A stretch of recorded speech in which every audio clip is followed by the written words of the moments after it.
Hello and welcome to the Intrusible Chamber. This evening, Rousseau, the theologian of modernity, alternatively, Rousseau's post-Catholic Christianity. Increasingly, I become fascinated with Rousseau in Will and Ariel Durant's famous history of the 18th century. They call it Rousseau and Revolution. There is an emphasis that Rousseau perhaps is the most significant thinker of the 18th century, and his thought, perhaps more than anyone else, was able to prefigure so much of the political radicalism and movements on both the left and indeed, I'm sure some of you will be surprised to find out, the right. I've been asking myself whether Rousseau was able to distill a world feeling that transcended any real historically concreted sensation or time, with his ancient and the moderns. Rousseau was not a good historian, as we're going to find out. I'm far more interested in the conclusions he reaches necessarily than the working out in terms of him trying to really use the past as a utopian projection more than representing any sort of accuracy in and of itself. I also look at Rousseau as perhaps again through his implicit sort of connection towards nationalism, in particular the general will, as being a progenitor for modern right-wing politics into the 19th and indeed into the 20th century, especially more modernist right-wing elements that we see. In terms of Christianity, my contention recently is that Rousseau's inspiration has mainly come from a great Catholic thinker, Francois Fenelon. Fenelon, in addition to writing his thesis novel Telemachus, which Rousseau was, I believe, so intellectually indebted to, it became the basis for Emile, or a treatise on education, perhaps Rousseau's most famous work. Fenelon was also part of a tradition of mysticism, which critics of Fenelon believed he was critical of the sacraments. In other words, institutionalized worship. It's not something I believe, but that was definitely the impression of some people, of his critics at the time, which feeds into Rousseau's own sense of a Christian world feeling. Indeed, Fenelon was involved in something known as the Quietist controversy. That, and we have to consider that Rousseau was brought up in both Calvinist and Catholic traditions as being a citizen of Geneva. So he's interestingly placed to imbibe many different Christian traditions. Indeed, increasingly I see Rousseau as a underwriter for the religion of the modern West. Rousseau is perhaps a truer expression of the modern low church, a true feeling about how modern Christianity attempts to represent itself, as we're going to find out. Indeed, I can't help but feel that, despite the fact I phrase this as post-Catholicism, I'm very much leaning on Rousseau in terms of his own language. Rousseau vilified key aspects of Catholicism that is incontrovertible, and nevertheless I find, especially in the post-Vatican Church and the quote-unquote synodal church of which we've been told to embrace today, especially with the papacies of Francis, his emphasis on his encyclicals Fratelli Tutti, fraternity, brotherhood, humanism, all of these things, as far as I'm concerned, just espouse Rousseauian ideals. That, and we'll also see in terms of Rousseau's new conception of universalism and how all religions are supposed to come back to a religion based on something more akin to nature, more akin to reason. And I believe that this will also follow through into the papacy of the current Pope, Leo XIV, as he's basically demonstrated his colours now. Then there is Rousseau and his association with the Enlightenment. What does Rousseau represent? If the Enlightenment is to mean anything, again, it is the expression of rationalism, and more importantly, perhaps, an expression of human progress, and progress explicitly, which is anti-clerical. It makes fun of the established churches throughout Europe, in particular the Catholic Church. It attempts in many ways to morally denigrate the past in order to elevate, again, a picture of the future. Kant, who is one of these thinkers who I believe is incredibly indebted to Jean-Jacques Rousseau, again, based, you could say, his perception of the Enlightenment, again, on this idea of a world feeling or an individual sensation. I believe that's, again, a consequence of Rousseau. So Rousseau is at once an aspect of the Enlightenment, yet in his, you could say, fetishization of aspects of Christianity, he also seems to be critiquing the basis of the Enlightenment, and also the key precepts that the Enlightenment is a path of progress. Historian Arthur Melzer, for example, believes that Rousseau was actually the originator, not of the Enlightenment, but of the Counter-Enlightenment. Is not something I believe, but nevertheless, his argument, if you want to read his article, it's in the description, is slightly interesting. He goes on to say that Rousseau not only launched a famous attack on the arts and sciences or on modern rationalism generally, he also initiated a paradoxical effort that was later pursued by the Romantics in the 19th century, the existentialists, figures like Kierkegaard, and postmodernists, a philosophical project to re-enchant the word. And again, hearing that expression given my current Twitter mantle is about embracing re-enchantment, rubbed me up the wrong way, but nevertheless, I'm increasingly of this opinion that implicitly or explicitly, Rousseau has presaged so many of these different thinkers of all different political stripes. The crowning expression of Rousseau's revolt against the Enlightenment was his new religious doctrine. Indeed, it's controversial as to whether there is such a thing as a new religious doctrine. I'm increasingly of the opinion that he does, in fact, have a religious doctrine. A religious doctrine that's basically founded on the corpses of religion as Rousseau found it and as Rousseau interpreted it, which provides a major turning point in modern Western thinking. Indeed, Rousseau, as I've argued, has been so indebted to figures like Francois Fenelon. It's not so much that he's an original thinker, it's more that he's taking inspiration from, you could say, reacting against the Humeans, the materialists, the Cartesians. This is philosophy we're talking about. He's also looking into his education about the ancients, Plutarch and Plato, I think, most significantly. But he's also reacting to Christian thought and developments of the time, in particular Fenelon. He is imbibing all of these traditions, and yet he's able to express it in a way which attracts fanatical, cultish followers from all political stripes. I think the greatest expression of a cult follower of the legacy of Rousseau is none other than Maximilien Robespierre. From the Renaissance through the Enlightenment, the dominant current of modern philosophy was essentially hostile to religion. Again, there is much in the way of what Melzer describes that I vehemently disagree with, which is why I haven't cited more of this article.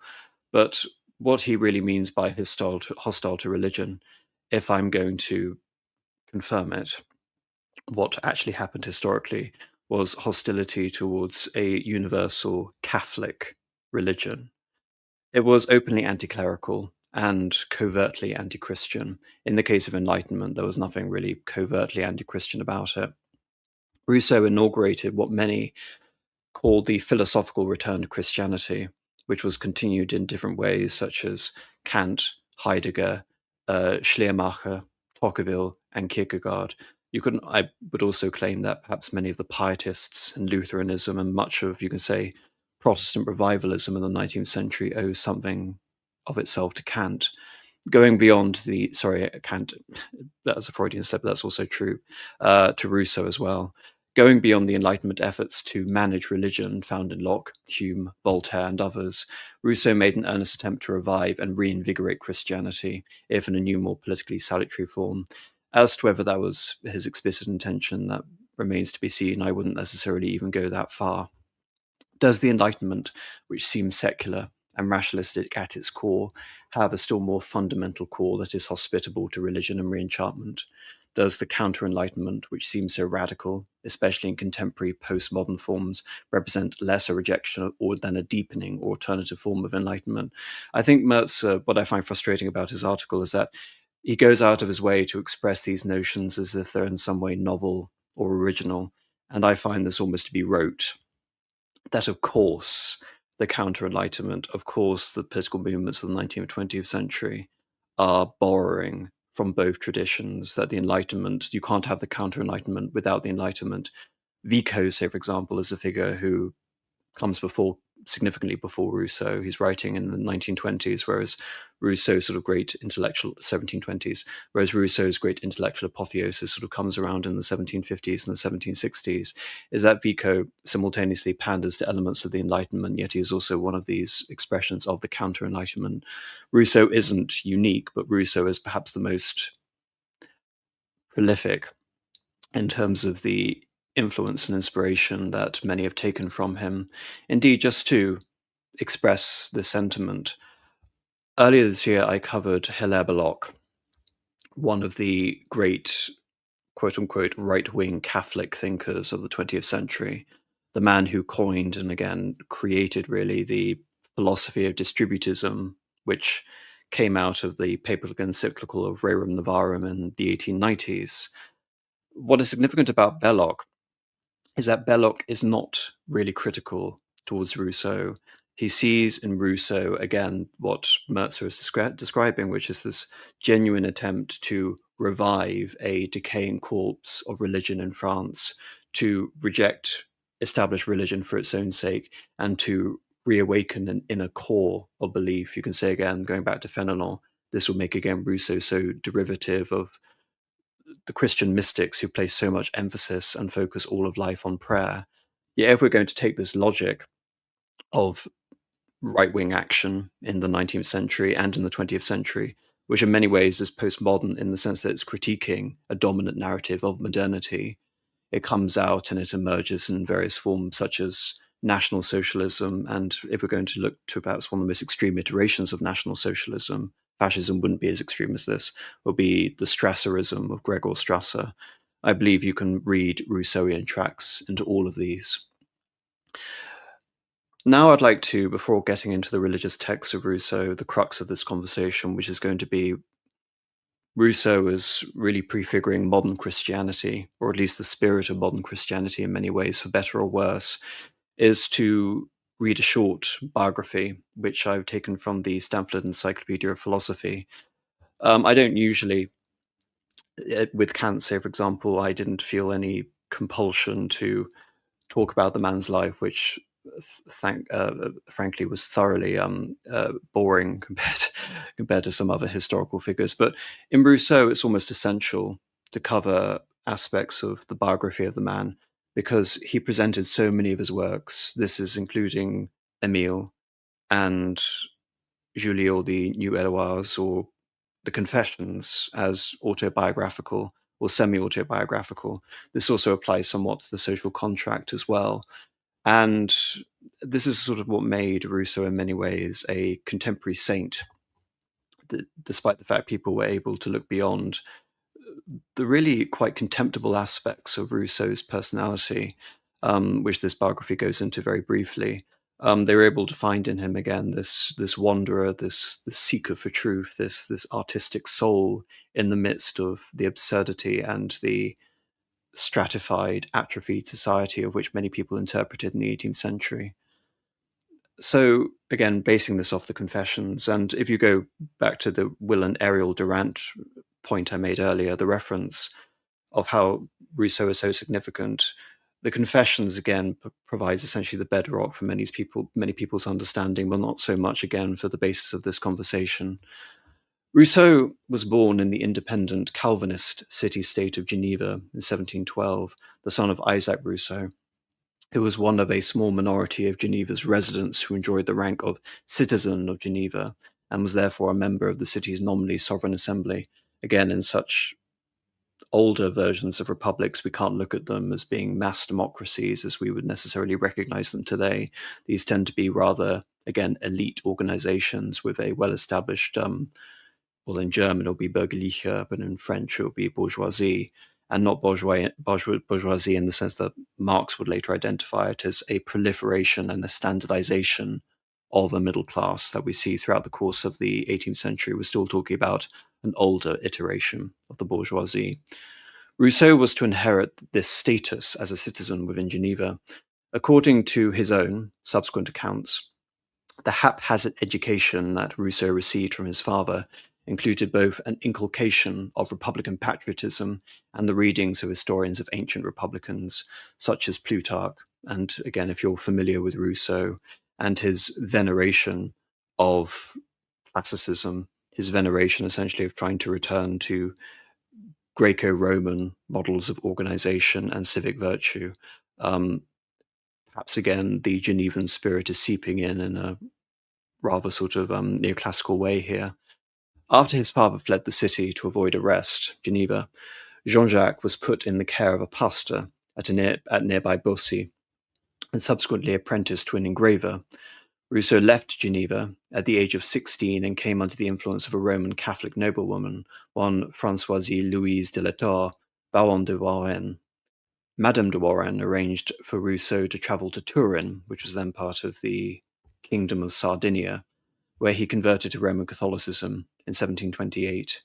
Rousseau then spent a brief period training to become a Catholic priest before embarking on another brief career as an itinerant musician, musical copyist, and teacher, moving to Lyon in 1740 to take up a position as a tutor, and by all accounts he was quite good as a musician, even though that aspect of him is pretty much forgotten. This appointment brought him within the orbit of both the thinkers Condillac and, more importantly, D'Alembert, and his first contact with the major figures of the Enlightenment. In 1740 he travelled to Paris and met Denis Diderot, perhaps the most famous of the Encyclopedias, who also happened to be perhaps the most prominent atheist among the Enlightenment thinkers. A brief spell as a secretary to the French ambassador in Venice, where by all accounts he performed terribly, was followed by Rousseau moving to Paris on a more permanent basis in 1744. This is the height of the reign of Louis XV, Louis XV, where he continued to work mainly on music and began to write contributions to the Encyclopedia of Diderot and D'Alembert. In 1745, Rousseau met Theresa Levasseur, a barely literate laundry maid who became his lover and later his wife. According to Rousseau's own account, Theresa bore him 5 children, all of whom were deposited at the Foundling Hospital shortly after birth, an almost certain sentence of death in 18th century France.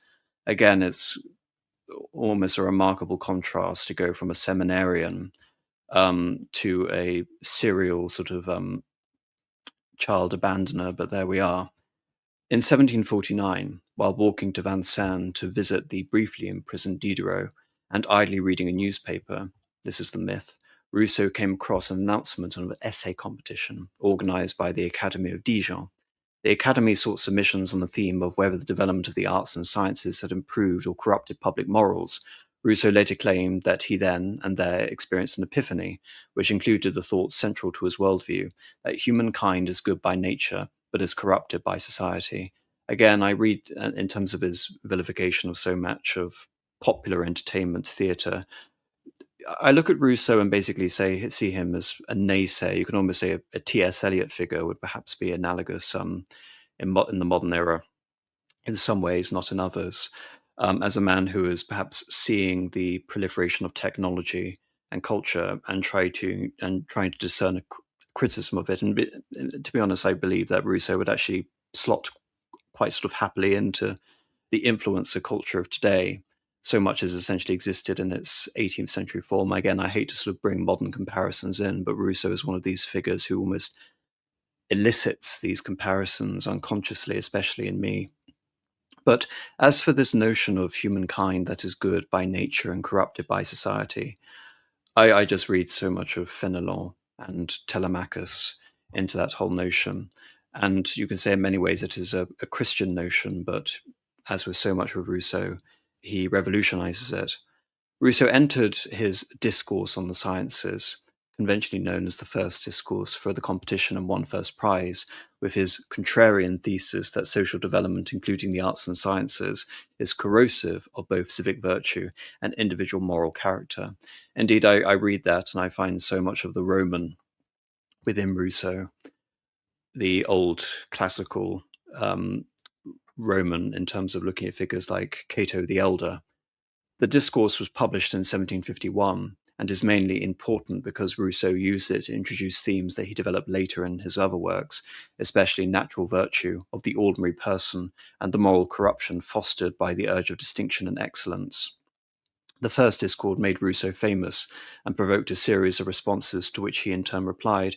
Indeed, if you look at the vilification of society as existing, in terms of left-wing discourse, this easily is transposed into Marxist analysis, where everything is corrupt by its very nature. It is corrupt institutionally. And in order to negate the system of institutionalized corruption, either there has to be a reawakening of the human soul, or there has to be a overthrow a cycle which replaces these corrupt organizations in order to find a purer mode of society in which to function. In the case of the Marxists, they were looking explicitly towards the future. Rousseau is more cynical. He is looking back towards the past. He is looking at a utopia which existed in a trans-historical sense in the era of the classics.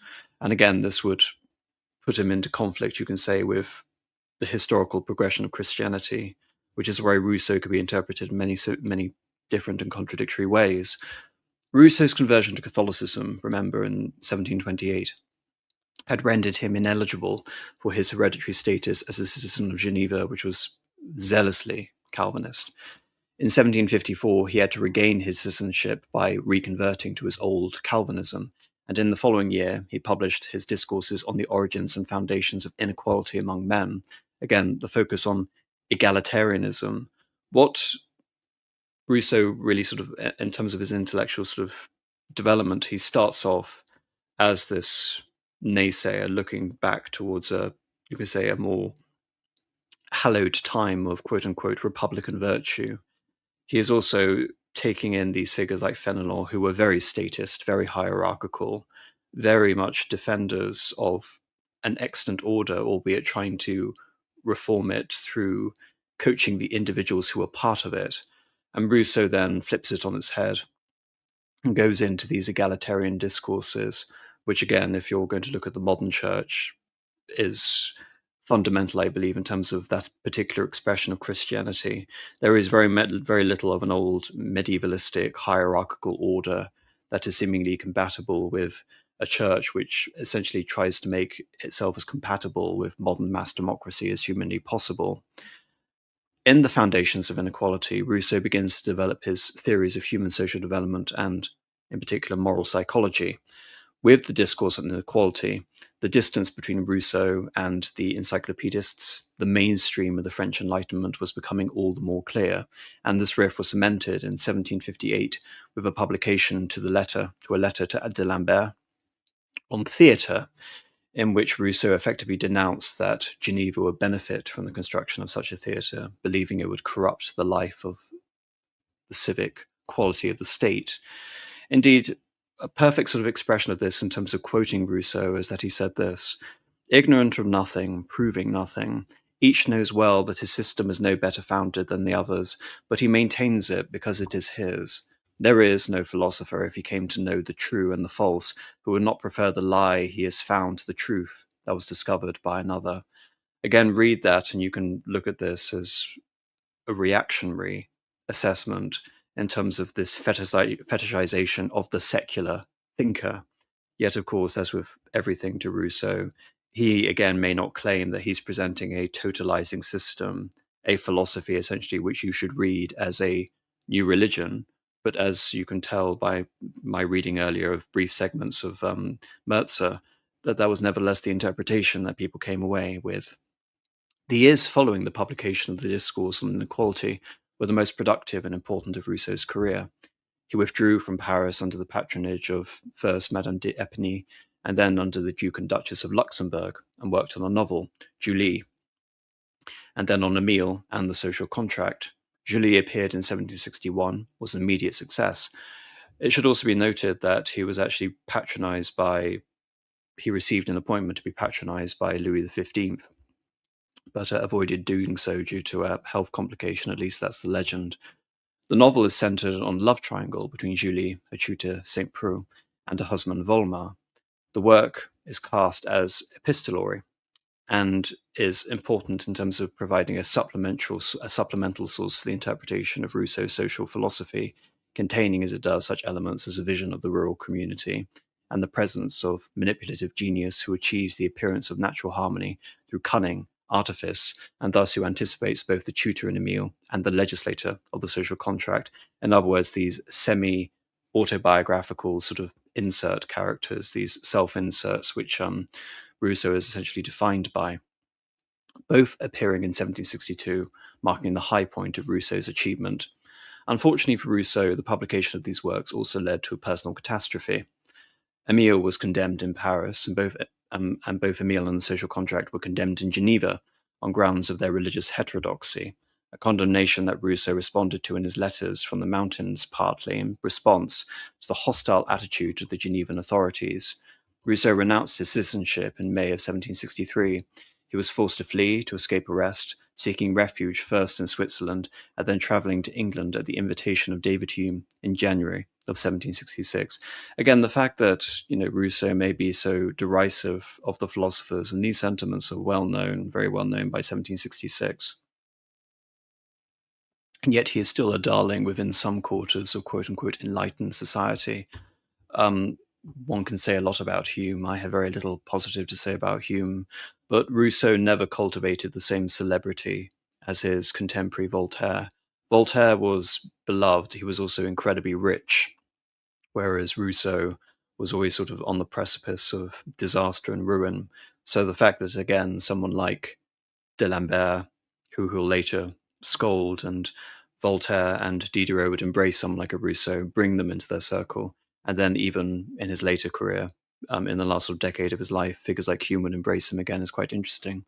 But this is where I want to come to Rousseau himself, in particular Emile, and the segment on Rousseau's profession of faith of a Savoyard vicar, coming to the idea that Rousseau had any sort of doctrine, and this represented either a new religion in and of itself or a perversion of Christianity. And so, bearing in mind the climate of criticism of Christianity and that atheism is becoming more so in vogue, it's again significant that Rousseau is returning to first principles. He's talking about the nature of God.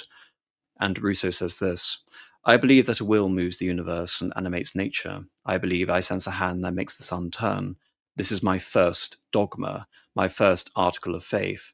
Matter moving according to certain law shows me an intelligence. This is my second article of faith. To act is to compare, and to choose are operations of an active and thinking being. Therefore, this being exists. In that, there are elements of Cartesianism, of course, I think, therefore I am. But obviously, the indication that it's almost, again, a teleological argument that creation, or having a logic existing within the universe, necessitates the notion of intelligent design, and that there is something beyond mere perception, again, which is forcing these motions through. Again, what he will essentially anticipate in terms of Newton as the laws of physics, but the language, articles of faith.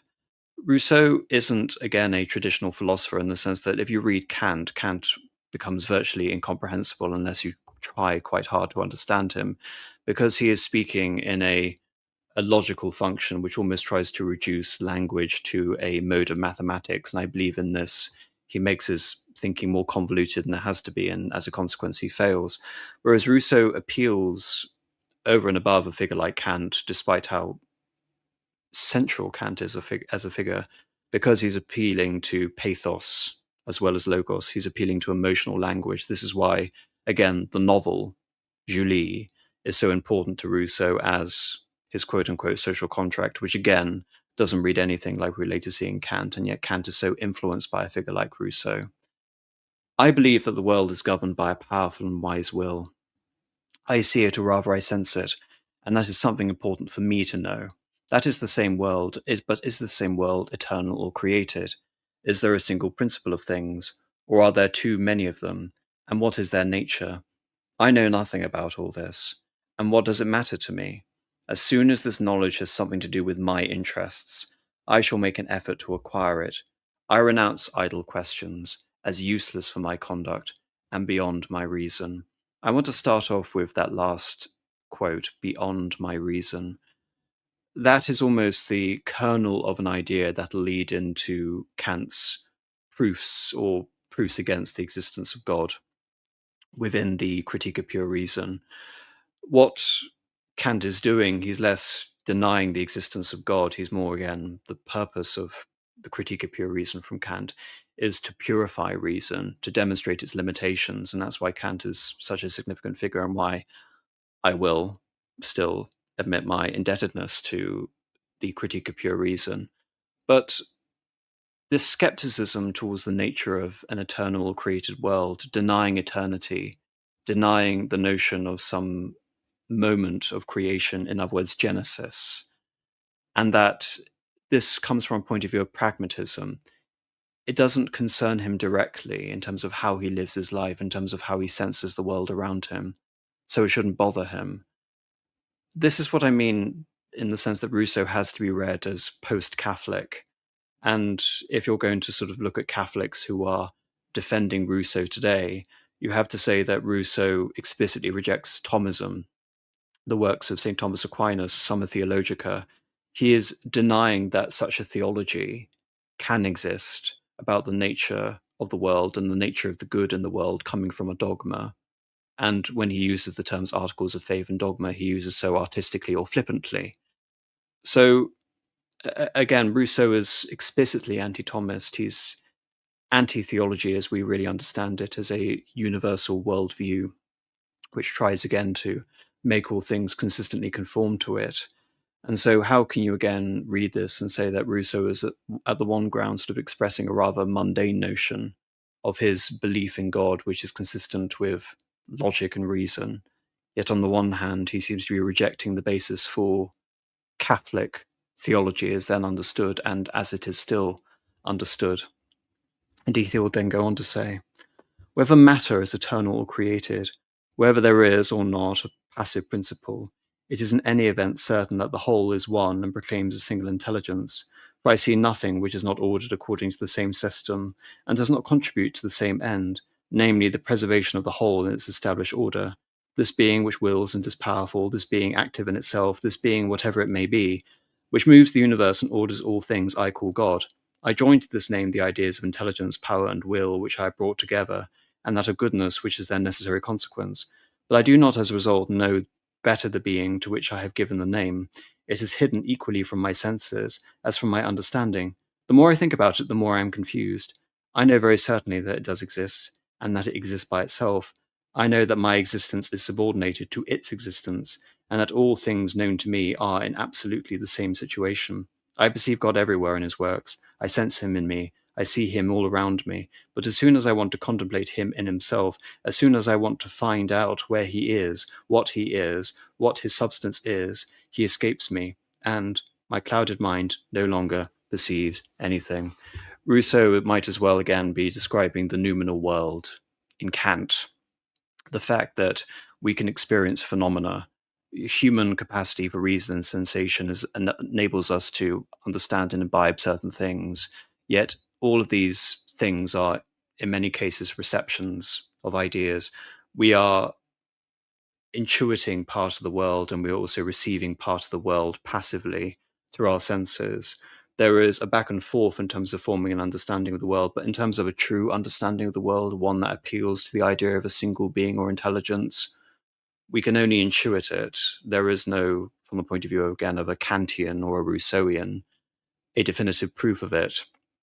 And the more, again, you look into that, if there is a Christianity in Rousseau, it's more so pragmatic. We should imbibe God essentially not because of revelation, not because of Christ, not because Christ is simultaneously human and also divine. As we're going to see, Rousseau has a particular conception of Christ, but he is again looking to reason as his guide and sensation. And I don't really feel that you can read Kant with not having an understanding of Rousseau. And once you understand the connection between these two thinkers, then the progression of the Enlightenment into the Counter-Enlightenment and these ideas, you can say, framing so many political movements, and an idea essentially to find a truth which is beyond that of established religion, beyond theology, a new humanistic truth, one which we ourselves essentially are the authors of, then it all begins to essentially make sense. And the interesting thing is, again, reading that, is that admittedly, it charts with my own sort of experience in terms of trying to come to an understanding of God.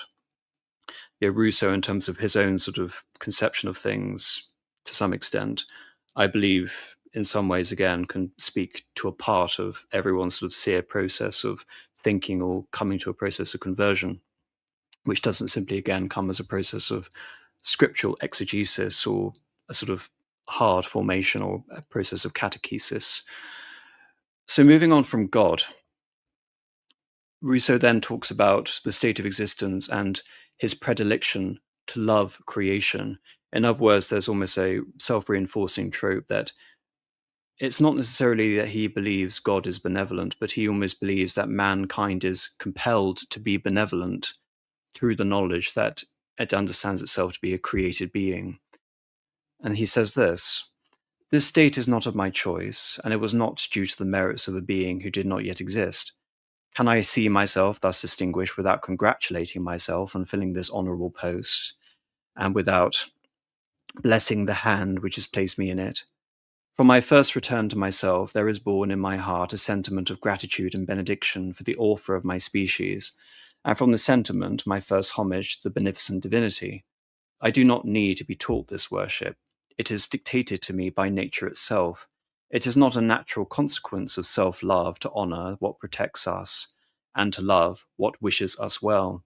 Again, it seems that compared to Darwinism that we see in the 19th century, it's not just that there is an extension of him seeing a positive, that mankind is ultimately good, is that nature is ultimately good in a way that it's not that nature is good in the way that it stems from God and it is created.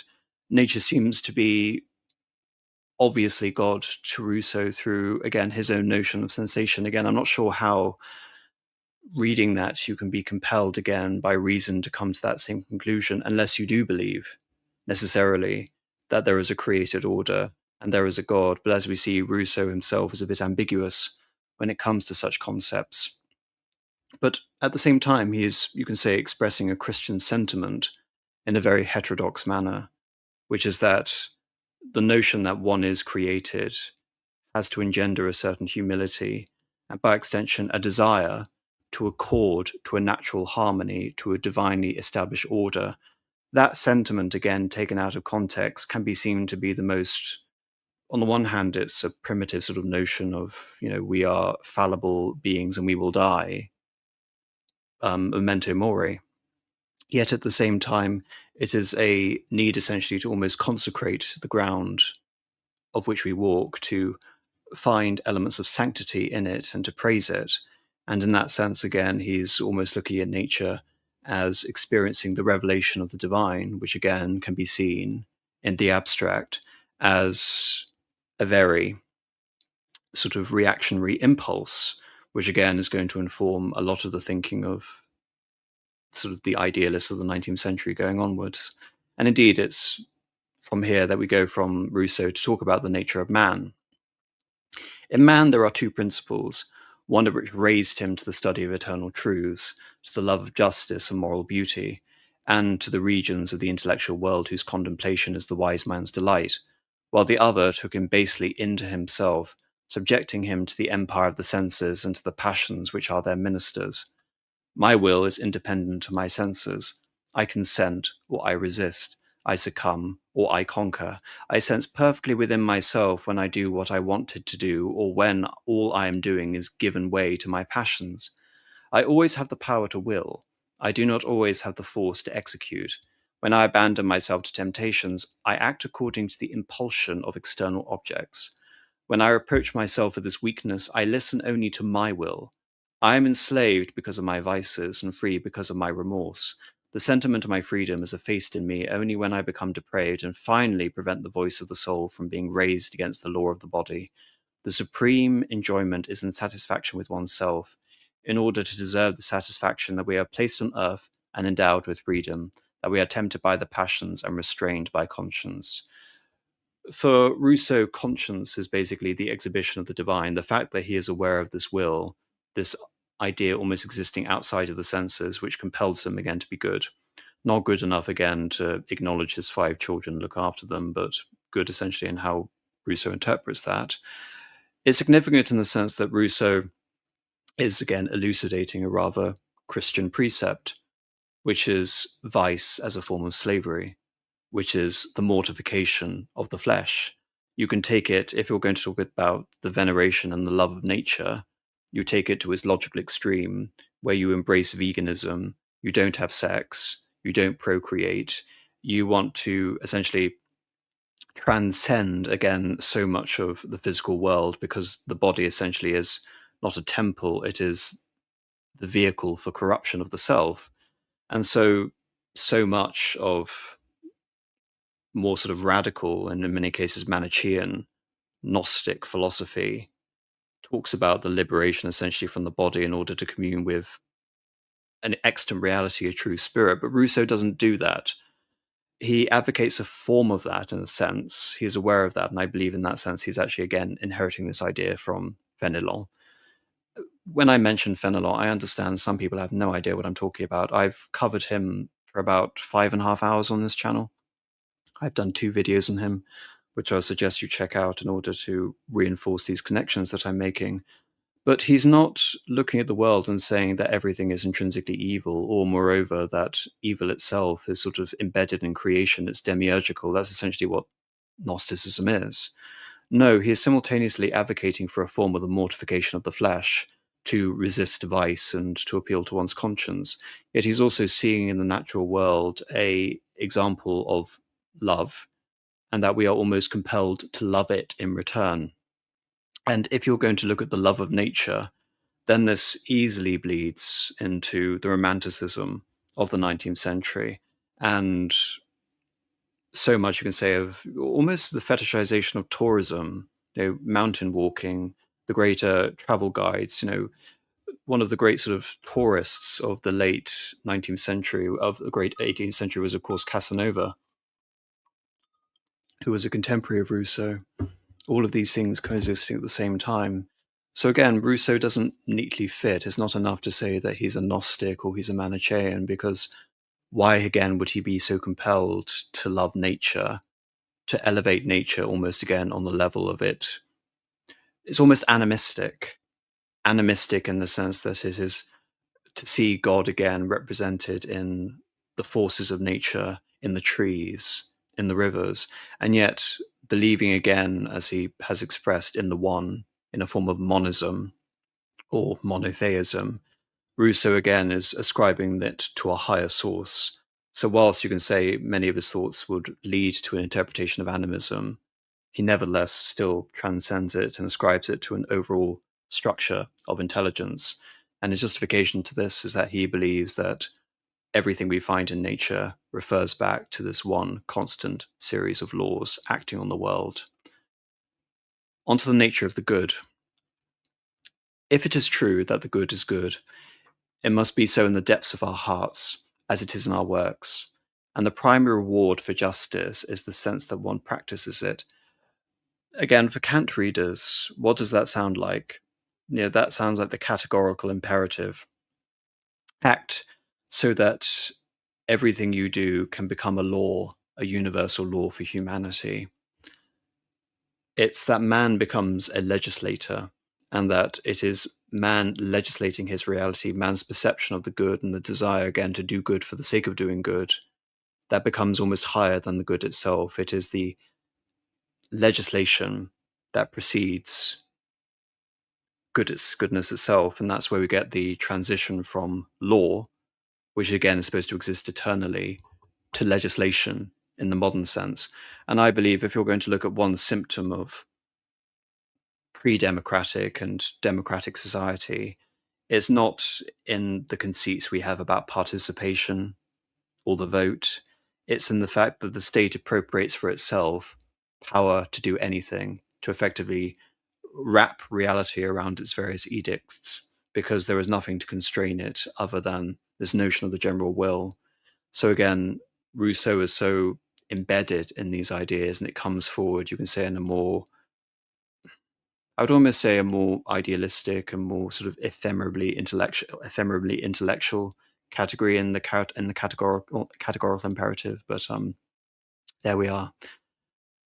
So moving on from there, where, as you can probably tell by the tone of my analysis, you can read many sentiments again which would accord with certain Christian sentiments almost incontrovertibly.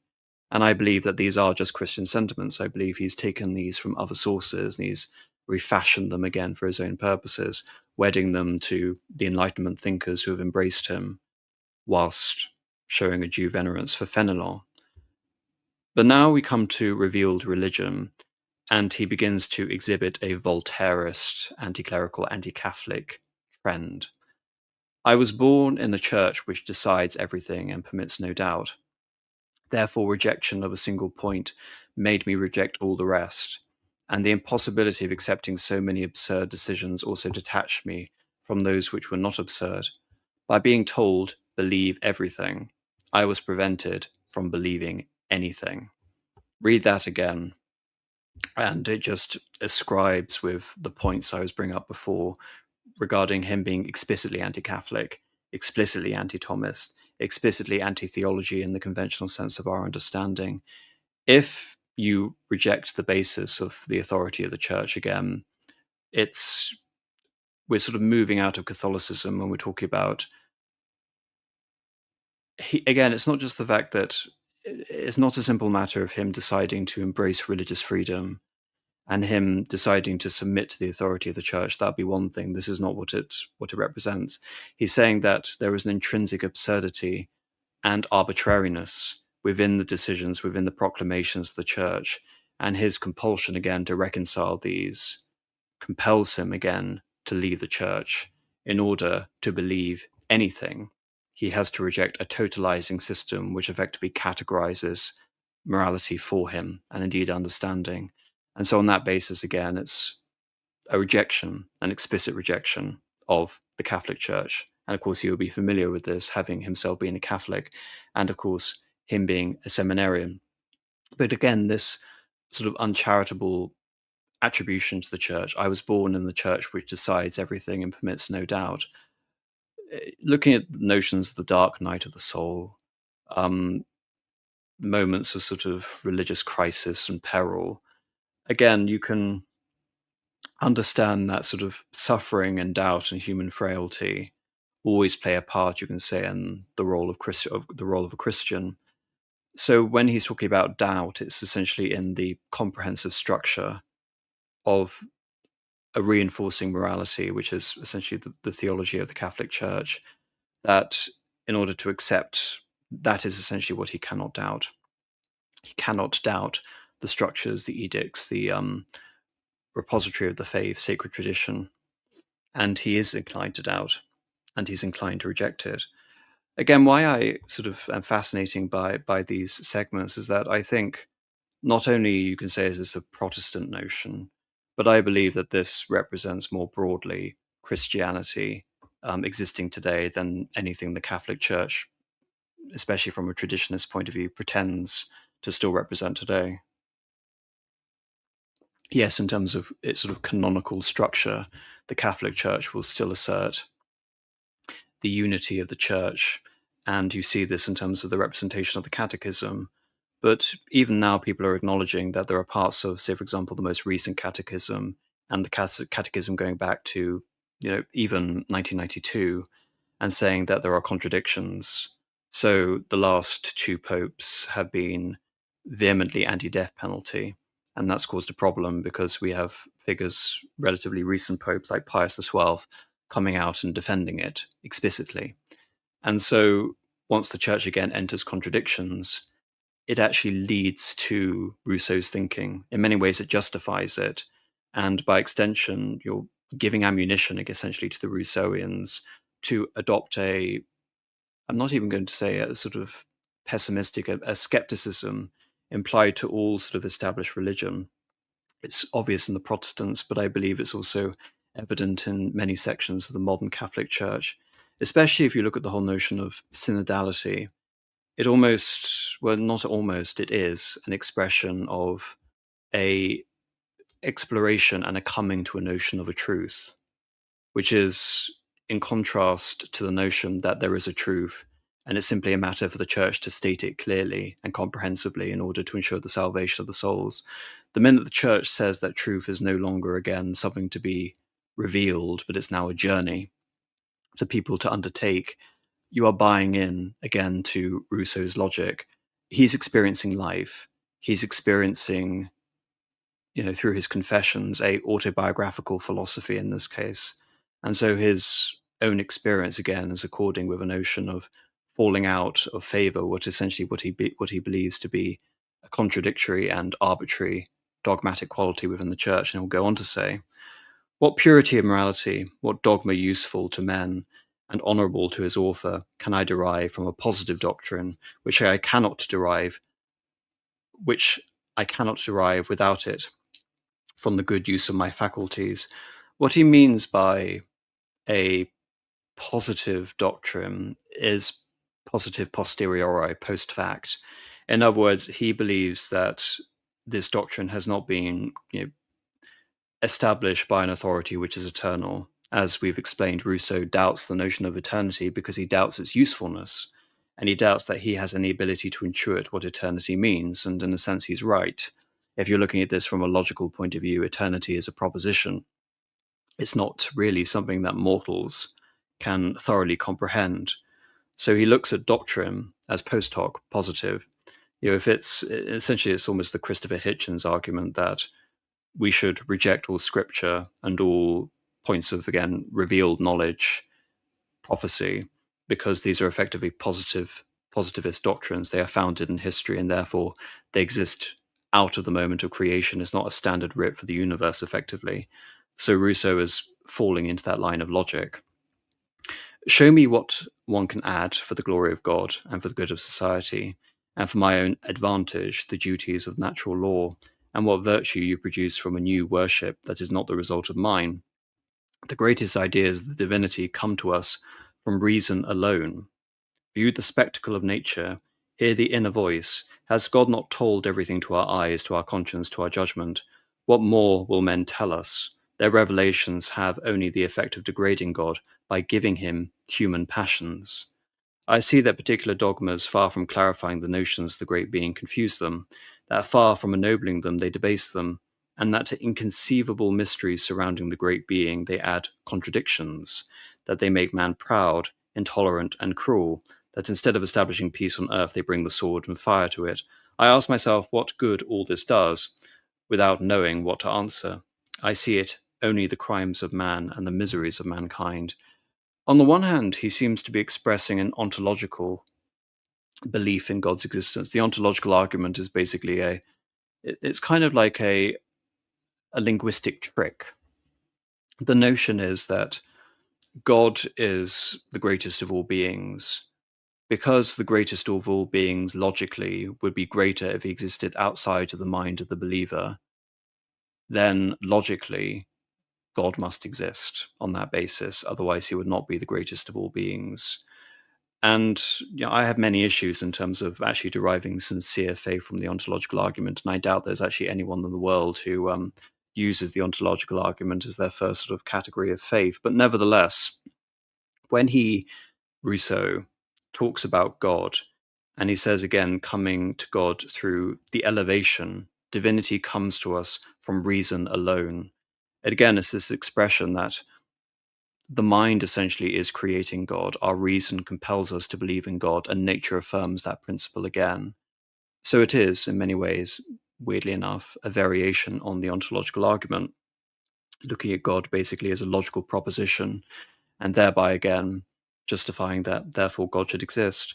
But by extension, he then goes on to indicate that in humanizing God and trying to make God accessible, you can almost say this is actually, interesting enough, a criticism of trying to anthropomorphize elements of God by imbibing him with pagan characteristics, whether Jovian or Jupiterian or Zeus-esque characteristics. And maybe again that's true in terms of our artistic depictions of God.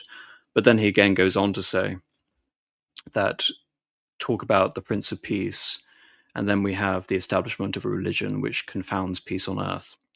This is essentially, if we're going to talk about articles of faith and dogma here, the notion that religion is invalidated by violence is effectively the first article of faith for modern criticism of the medieval church. The notion that the medieval church participated in the Crusades, I've recently sort of been referring to the Albigensian Crusades, in a sense negates its moral purpose. And what he essentially is trying to do is, all of his pronouncements separate religion from God. God is a consequence of our reason. We find God through the consequence of our reason. Our love of God is affirmed by nature. Everything existing outside of mankind, funnily enough, And this accords with his notion of reality in terms of his conception of the dual qualities of human nature, which is that on the one hand, he believes in conscience, on the reason which brings us towards higher values, wisdom, God, and of course, vices of the body. As we look at vices of the body, he's almost, I believe, trying to construe the church as the physical body. It is the corruption, it is the temporal institution trying to shackle itself to divinity, to reason, to conscience. And if you're going to again read it like that, which I believe is quite a convincing way to read Rousseau's post-Catholic Christianity, whatever it is, it's almost a horrific inversion of the hypostatic union. If we're going to interpret God, and by extension the church, as a human and a divine institution, then it's the human aspect that invalidates all connections or all sort of veritas that the institution has towards appealing to the divine. And indeed, this isn't just an argument that you see in Rousseau, it's an argument which is so iterated on again and again. I mean, you even see it within the sort of historical explanations of Arnold Toynbee regarding what he believed essentially to be the creative death of the Catholic Church before the Reformation. And as a consequence of this Rousseauian logic of separating the church as basically being a human institution from God, which again is a consequence of the elevated qualities of mankind beyond that of the body. Going back to Rousseau, though, I am told that a revelation was needed to teach man the way God wanted to be served. They present as proof of the diversity of bizarre forms of worship which have been instituted, and do not see this very diversity comes from the fancifulness of revelations. As soon as peoples took it into their heads to make God speak, each made him speak in his own way, and made him say what it wanted. If only one had listened only to what God says to the heart of man, there would never have been more than one religion on earth. In other words, again, it's this vilification of missionary work, of evangelism, of Pentecost, the desire to preach the good news of the gospel. It's an anti-gospel doctrine, explicitly, which Rousseau speaks, because Rousseau again believes that religion comes as a result of a process of immanence. We feel the sensation of the divinity, we feel the sensation of God, and that in itself is a truer expression of divinity than anything that people can possibly say about it. This feeds into criticism of language. Again, a large part of sort of scriptural criticism, again, is what language, what translation of a Bible are we supposed to use? How can we look at scripture and basically ascribe it as authoritative if the translation, say, for example, is in doubt? And indeed, looking at the Bible itself as a canonical source. The Bible we have is the creation of the 4th century. It is not simply all of these gospels and books which happen to magically coalesce into one form, in which case, again, it will be a representation of man's desire to make God speak, almost explicitly. That, for Rousseau, essentially logically is what scripture would mean to him. And so it's incumbent on us in terms of coming to a pure understanding of God through reason to reject such scripture. And immanization, this sort of belief that God isn't anything, again, it reeks of his sort of Calvinist predilections. The fact that up until 16 he was a Calvinist, and for the last 20 years of his life, again, ostensibly, he was a Calvinist. But again, the Calvinist sees God in everything. There isn't this distinction between the sacred and the non-sacred space, between the consecrated and the non-consecrated space. And so in Rousseau, it seems that the one consecrated place is the cœur, the heart. And again, if you're going to read Christianity into this, you can almost say that Rousseau is almost trying to impose the sacred and immaculate hearts onto everyone. So that again should be the true source of our fidelity to God, through the Sacred Heart, through the Immaculate Heart. But in terms of its interpretation, and interpretation is everything here, because Rousseau is going out of his way to reject a concreted and referential system of a philosophy like Kant, or indeed a theology of which he is so critical of. This could be interpreted in any way possible. There had to be uniformity of worship, very well, but was this point so important that the whole apparatus of divine power was needed to establish it? Let us not confuse the ceremony of religion with religion itself. The worship of God asks for is that in the heart, and that worship, when it is sincere, is always uniform. One must be possessed of a mad vanity, indeed, to imagine that God takes such a great interest in the form of the priest's costume, in the order of the words he pronounces, in the gestures that he makes at the altar, and his genuflections. My friend, remain upright. You will always be near enough to the earth. God wants to be revered in spirit and in truth. This is the duty of all religions, all countries, all men. As to the external worship, it must be uniform for the sake of good order, and it is purely a question of public policy. No revelation is needed for that. Uh, Reading that paragraph in particular and doing my research for this stream, it struck me that Rousseau has entered into the trad debate that's going on, into the arguments about the SSPX and Cardinal Fernandez and whatever, because from a sort of purely Napoleonic point of view, and I believe that Napoleon was clearly influenced by Rousseau. I mean, how could you claim otherwise? He looks at religion, Rousseau, and he looks at his civic order. He looks at everything again, which is in accordance with unity of the general will. And so, if there is a manner of external, again, emphasis, external worship, which is most conducive to order, then fine. In other words, all of these aspects about the nature of the Mass, the language which is used, the vestments that the priest wears, the liturgy itself, everything is simply there and again to establish order, and order not in a religious sense, but in a secular sense.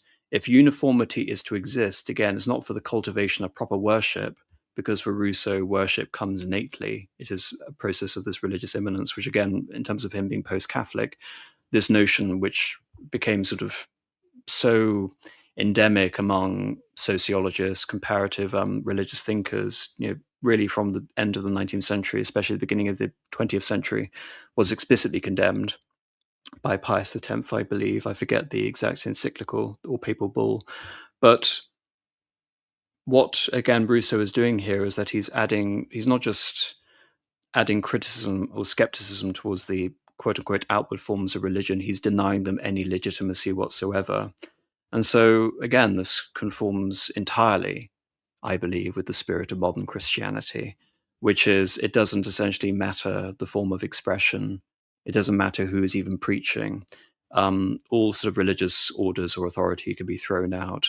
Any sort of established uniformity of worship, again, should only exist for order. And so we can find our God in our own ways. And again, why should Christianity necessarily be a privileged path to God if all religions essentially lead to God? When I'm saying these things, I'm expressing the viewpoints of Catholics, which is why I believe in many ways Rousseau is a religious underwriter for the West. You can deride Rousseau as much as you want, but if you haven't read him, then it won't become apparent to you how he never goes away, and his endurance, his relevance is not just everywhere, it's irresistible. Regarding the point at which I had arrived at this most common point from which all believers start in order to arrive at a more enlightened form of worship, I found nothing in natural religion but the elements of every religion. I considered this diversity of sects which reign on earth and which accuse each other of lying and error. I asked, which is the right one? Each answered, it is mine. Each said, and I, my partisans alone, think rightly. All the others are in error. And how do you know your sect is the right one? Because God said so. And who told you that God said so? My pastor, who certainly knows. My pastor told me what it was I had to believe. He assures me that all those who say the same thing as others do are lying, and I do not listen to them. What I thought is the truth, not one, and can what is true for me but false for you. If the methods of the man who followed the right road to the man who goes astray are the same, what merit or what fault belongs to one of these men, more so than the other? Their choice of the effect of chance to blame them for the iniquitous. It is to reward or to punish them for being born into this or that country. To dare say that God judges us in this way is an insult to his justice. In other words, if the true established religion, the external form of religion, doesn't appear manifestly everywhere, as according to Rousseau, essentially the longingness to belong to God in our hearts does, then that invalidates the cause of universal religion. And we should instead focus on it as not being indicative of anything real apart from an outward form to ensure social cohesion. Again, the significance of that is that this is an issue which the Jesuits had dealt with for centuries up until this point. And perhaps, again, there's a tragic irony in the element that the Jesuits have been repressed systematically throughout Europe. And in the same way that someone like, I've talked about the religious origins of the French Revolution in Van Clé, another Calvinist, how Van Clé basically looks at the suppression of the Jesuits in the 1750s and 1760s as a victory for the Jansenists. No, as a victory for Rousseau. The Jesuits were in many ways, again, trying to express a sentiment whereby all of these peoples who had not been exposed to the gospel, once you open up the world, you form a new world, and suddenly everywhere from the Amerindians to the Jesuits in Japan are established. Then you have to try and rationalize again, how can we have societies which are upstanding, express, again, using Rousseauian language, civic virtue, good forms of obedience and outward conformity, and yet how can they be saved? Where again the Catholic response or the Christian response is to go back to the creed and remind again Rousseau that Christ will come again to again ensure the salvation of the living and the dead, and his reign will have no end. And it's therefore almost this notion that if there is a finality essentially in death, it's a rejection essentially in the immortality of the soul, which would by extension from again this point of view extend to the pagan, then belonging essentially in Japan and dying in Japan in 1532, as opposed to living in Japan in 1592, where you've had exposure to Catholicism and the gospel, that sort of distinction for Rousseau is so significant as to destroy the very basis of religious uniformity and universalism in Christianity. And again, if you're really trying to grapple with these concepts as the Jesuits did, and you reach the same level of skepticism as Rousseau had, this skepticism is, again, endemic. It's part of the reason as to why there is a sort of explicit rejection of religions originating geographically. Oh, look at Christianity. Christianity is a Jewish religion.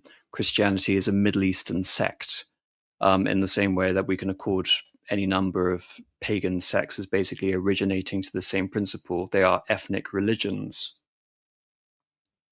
They cannot possibly be true of all peoples and all times, and thereby we are obliged to reject it. This is basically, again, the logic of Star Trek. Because every community we essentially encounter in space, again, is not familiar with our mores and our principles, we are compelled essentially to reject a universalist religion. Instead, all process of experiencing mankind is undergoing this sense of negotiation, but also realizing that an innate sense of goodness or purity in heart or understanding that human beings are innately good is not attached to religion. It's, again, indicative of something else. All that a man knows, naturally, I too know. And what he's referring to this actually is, again, a rejection of clericalism. He's talking about the authority of men who stand in the place of religion. He's talking about the priest. So in response to this, Rousseau says that all that a man naturally knows, I too can know, and another man can be mistaken as well as I. In other words, again, this is coming from the point of view of a seminarian, a priest cannot possibly know more than I know. And therefore, essentially, there is nothing of which I'm obliged to accept that he essentially has a greater understanding or communion with God than I, and so by extension, we reject the institution. When I believe what he says, it is not because he says it, but because he proves it. Therefore, the testimony of man is at bottom only that of my own reason and adds nothing to the natural means God gave me for knowing the truth. And again, it's the desire for proofs, the rejection of miracles, as we're going to see. It's here where he accords so much with the spirit of the real Enlightenment, which is that of Voltaire and Diderot and Hume, the materialists, the Cartesians. We are not obliged to acknowledge or accept anything of this revealed religion of yours, or to accept, again, without question, your religious authority. Again, a form of the Enlightenment and the Socratic method. Apostle of the truth, what then have you to tell me, of which I do not remain the judge? God himself has spoken. Hear his revelation. That is something else. God has spoken. That is surely a great statement. To whom has he spoken? He has spoken to men. Why then did I hear nothing about it? He has directed other men to give you his word. I understand it is men who are going to tell me what God has said. I should have preferred to have heard it from God himself. I would have cost him nothing more, and I would have been sheltered from seduction. He gives you a guarantee in making manifest the mission of his messengers. How is that? By miracles. And where are these miracles? In books. Who wrote these books? Men. And who saw these miracles? Men who attest to them. What? Always human testimony. Always men who report to me what other men have reported. So many men between God and me. Nevertheless, let us see, examine, compare, verify. Oh, if God had deigned to relieve me of all this labour, would I have served him any less heartily? In other words, he essentially sees the entire basis of established religion as a bunch of middlemen. And his solution, as we've seen, is that it's an individualist solution. It's also, from his weird point of view, a universalist solution. The heart is the true indicator of God's love, and I have already received God through my conscience. It's through my conscience that I can escape the vices of my body, and it's through my ability to legislate, to do good, essentially in knowing that I do good, that I can navigate the world. You look at this, and again, I see so much of Kant again in here, which is that Kant relies, his enlightenment relies on individuals coming to a collective understanding, a coalescing that through reason, essentially, they have to, again, it's almost a spontaneous apparition of reason originating from a progressive moment at man's course within history, which will, again, allow us to form a universalism based on all of our individual capacities for reason and conscience. You can also see how egalitarianism is so necessary for this viewpoint. It's part of the reason, again, why I believe Kant's philosophy was doomed. If there is, again, to be a universalized notion at some point in the future, where throughout all of our individual communions and understandings, reading of our hearts, we come to the same conclusion because it is determined by our reason to love the creation itself, there isn't going to be a divergence in opinion, essentially, because we are bound by reason to arrive at such conclusions, essentially, as Rousseau has.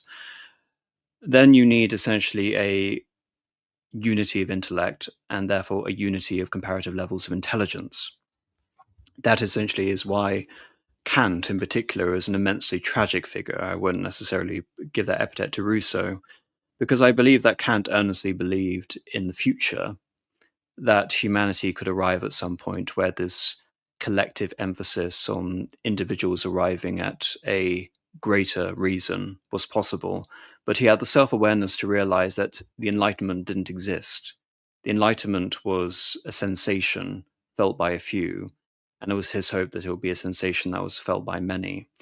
So Rousseau may talk about man as being a middle man in his conception of religion, yet he will only concede to that notion at all if it's for the sake of order, but he's not really providing a solution, as you can perhaps read from my, again, attempt to understand essentially what Rousseau is saying. But again, it's so much in the way of biblical skepticism, skepticism of priest-established authority. You can understand reading this as to why this man, again, would hate the society in which he found himself, why there'll be such an attempt of returning to a more primordial notion. Again, there's something immensely reactionary in that in Rousseau, in that he sees so much of religion as corruption and perversion. It has moved away essentially from a purer course. And you can read perhaps a little hint of the Protestant Reformation in Rousseau himself as mingling these Calvinist and Catholic tendencies altogether. So it's not simply, again, enough to say he belongs to any one of these traditions. He seemingly belongs to all of these traditions. And that is why it's almost impossible to pigeonhole Rousseau. The more you look deeply into the implications of his ideas, you understand the various influences which allowed him to arrive at that point intellectually. And you also look at this as a historical moment where there is this great moment of crisis within the confidence of Western civilization. And in France in particular, absolute monarchy is about to come crashing down. Rousseau essentially speaks to a larger number of enlightened, quote unquote, populace, and again, even figures as sort of disparate as Voltaire compared to figures like Talleyrand, who will embrace these ideas, and perhaps you can understand why, in a way that I believe that these ideas are so enduring and become embraced consciously or unconsciously. And perhaps again, the secret of that is because Rousseau emphasizes so much of the individual, so much of the personality. All of his works are in many cases a guide to reason through his own private remonstrances, that he is in many ways describing part of the thoughts of certain segments of his audiences back to them. He is chiming with their own intellectual journey. And so he almost establishes a parasocial relationship with his reader in a way that, say, for example, I believe Kant is almost incapable of doing. Bear in mind also that Emile is a process of education. Emile is being talked to throughout this. So, in terms of that framing device, consider my friend and what a horrible discussion I am now engaged. What immense erudition I need to go back to the most remote antiquity to examine, weigh, and compare the prophecies, the revelations, the facts, all the monuments of faith put forward in every country of the world, to fix times, place, authors, occasions. What critical precision is necessary for me to distinguish the authentic documents from the false ones? To compare the objections to the responses, the translations to the originals, to judge of the impartiality of witnesses, of the good sense of their understanding, to know whether anything has been suppressed, anything added, anything transposed, changed, falsified, to resolve the contradictions which remain, to judge what weight should be given to the silence of adversaries concerning facts alleged against them, whether these allegations were known to them, whether they took them seriously enough to deign to respond, whether books were common enough for ours to reach them, whether we had been good enough in our faith to allow their books to circulate among us and to let remain their strongest objections just as they made them. I must say, reading that segment, it accords with perhaps my own personal frustration. And again, it's a frustration which is actually bound up in the opposite, which is that he's basically responding to a phenomenon which I believe many people who deal with religion now, whatever segment or whatever denomination you belong to, all face, in that there seems to be a crisis of confidence or a whataboutism in the hierarchy of these religions, which compels the converted to find their own, in many cases, niche way of arriving at a proper understanding. If you also look at the ideological propensities and the lack of uniformity among the priesthood, then that again means that the process of catechesis is in some cases actually rather dubious. And so Rousseau is basically describing, I believe, a situation which all people who sort of seriously interrogate religion undergo. But his conclusion, again, is radical. It's throw out the baby with the bathwater. Once all these monuments are recognized as incontestable, one must move on to the proofs of their author's mission. One must have good knowledge of all the following, the laws, the probability, and the likelihood of events, in order to judge which predictions cannot be fulfilled without a miracle, the particular genius of original languages, in order to distinguish what is prediction in these languages and what is only a figure of speech, which facts belong to the order of nature and which other facts do not, so as not to be able to say to what extent a skillful man can fascinate the eyes of simple people and can amaze even enlightened ones, how to discern to which species a miracle ought to belong and what authenticity it ought to have, not only for it to be believed, but to be punishable offence to doubt it, how to compare the proof of true and false miracles, and how to find certain rules for discerning them, and finally how to explain why God chose for attesting to his word means which themselves have so great a need of attestation, as though he were playing on men's credulity and intentionally avoiding the true means of persuading them. Again, sort of reading that, it's this desire that God should speak uniformly and clearly to us directly. Again, Rousseau's solution is Kant's solution. which is individual consciousness and reason, purity of essentially a desire to long and reach an accord with the conscience, which comes from the heart, whereas any form essentially of an intermediary and the premise of the miracle itself, with everything again which stretches the limits of credulity. Rousseau is basically advocating it as a proposition from God that if we are essentially to believe in miracles, which is, a Catholic, you believe in miracles, then by extension, essentially, you're conceding that God has created a system from which you're essentially to be deliberately confounded. And in many ways, he again is correct. Part of the aspect of the miracle is that it exists outside of conventional sort of norms and the laws of reality which we encounter. It actually exists outside of the laws of physics, and by extension, from Rousseau's point of view, necessarily the laws of creation.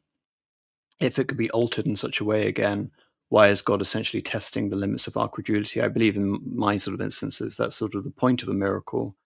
But from Rousseau's point, again, I don't believe this is original. I believe he's inheriting this notion from many of the critics of paper-sized religion and sort of clerically confirmed religion, especially in Italy in the 17th century, particular figures like Giordano Bruno and Galileo, who I believe famously said, why did God afford me wisdom and intellect only to compel me to forego their use? That effectively is Rousseau's line of logic when it comes to the belief in miracles. Let us suppose that the divine majesty were to design to lower itself sufficiently to make a man the organ of its sacred will. It is reasonable, is it just to demand that all mankind obey the voice of the minister without making him known to it as such? Is there equity in providing this minister, as his only credentials, some special signs given to a few obscure people, signs which the rest of men will never know anything except by hearsay? In every country in the world, if one were to accept the truth of all these miracles, which the people and the simple folk say they have seen, every sect would be the right one. There would be more miracles than natural events, and the greatest of all miracles would be if there were not miracles. Wherever fanatics are persecuted, it is the unalterable order of nature which best shows the Supreme Being. If many exceptions took place, I would no longer know what to think, and for me, I believe too much in God to believe in so many miracles that are so little worthy of him. It's interesting again because this is a rationalist, sort of Voltairean deist understanding that if we are to understand God purely from reason, we are almost obliged to reject anything which stands again beyond the point of human credulity, beyond the point of reason. We are obliged to reject miracles. And again, what's fascinating about reading this, because this is where, again, Voltaire leads into the Enlightenment stereotype very strongly, is that by the 19th century, especially by the 20th century, reading Mircea Eliade and Joseph Campbell, among other sociologists and comparative historians of religion, is indicative because he's basically describing the origins of myth, of individual mythologies. And so this again would accord to his notion of he wants to vilify almost national sort of distinctions. He wants to create a universalized religion of man. And so by extension, Rousseau compels us to abolish myth because myth creates local stories, local legends, legends that ascribe to certain people at certain times. Even miracles themselves can be localized in the sense that they often belong to particular saints. And saints, again, before they go through a process of canonization, the process of beatification often involves local veneration, local worship to a saint. Joan of Arc, say, for example, started out as a local cult figure within Orleans before she became a universalized figure for the church. So Rousseau, again, is actually perhaps, again, correctly indicating the role of miracles in terms of establishing local narratives and stories and points of differentiation.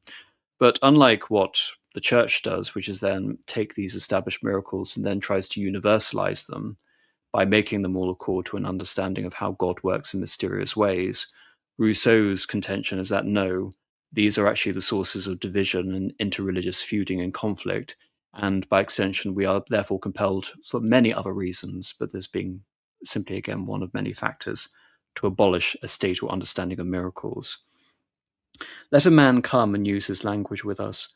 Mortals, I announce the will of the Most High to you. Recognize in my voice him who sends me.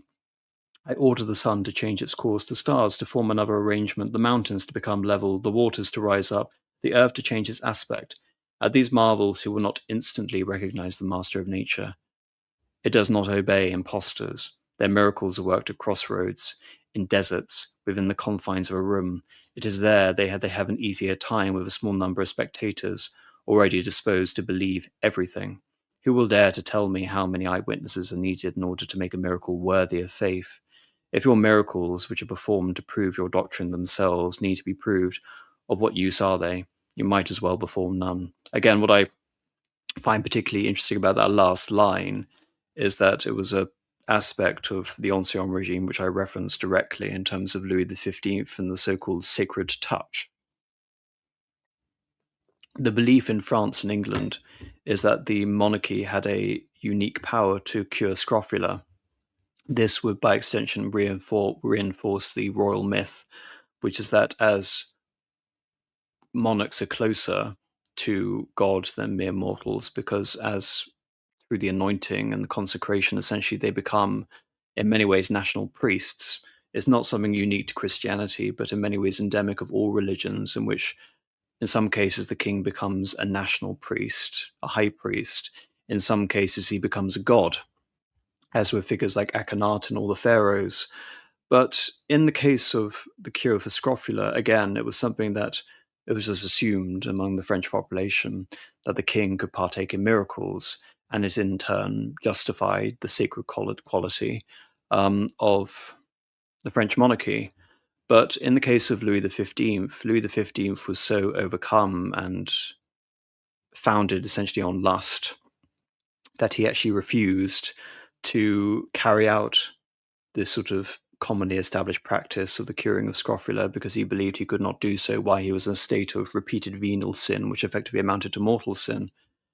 In many ways, I've actually argued that Louis XV was actually too aware of his Christian conscience in order to overcome this issue in order to perform what could have been politically viable for him as opposed to spiritually viable. But nevertheless, what had basically been assumed to be a miracle by the time of Louis XVI, so around the death of Jean-Jacques Rousseau, there was an attempt to demonstrate that these miracles had been proved, which again, he was living during this period. So he was experiencing, he wasn't just simply describing again his personal antipathy towards miracles. Rousseau was almost describing a national skepticism directed towards miracles and towards the monarchy in particular, where they become associated with charlatanism, they become associated with black magic. In other words, they become antithetical to the Enlightenment and to his new doctrine of reason.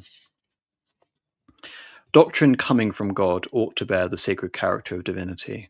Not only should it clarify for us the confused ideas which reasoning draws in our mind, it should also propound a form of worship, a morality, and maxims that are suitable to the attributes with which we conceive his essence on our own.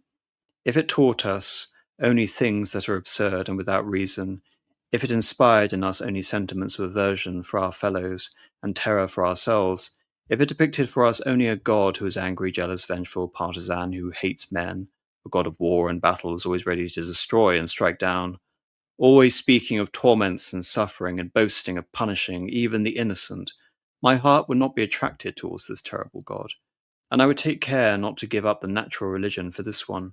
For you surely see that one must necessarily choose. Your God is not ours, I would say to the sectarians. Who begins by choosing a single people for himself and prescribing the rest of mankind is not the common father of man. He who destines the great majority of his creatures to eternal torment is not the clement and good God, my reason has shown me.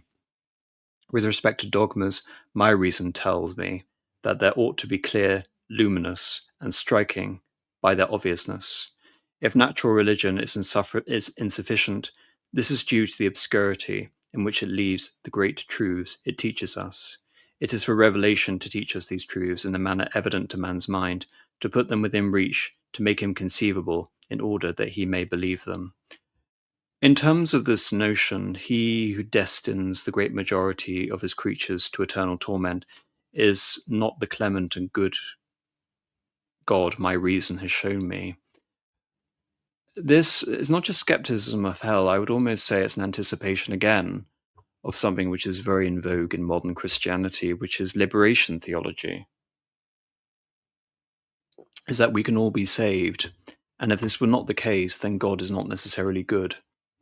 I believe, again, it's this notion which man's goodness almost again transcends any notion you can say of biblical orthodoxy, Catholic orthodoxy, whereby if man is fundamentally good, then by extension, God is by extension compelled to acknowledge that fact and to save perhaps again more than would be in accordance with a strict theological definition of Catholicism, especially the idea that there is no salvation outside the church.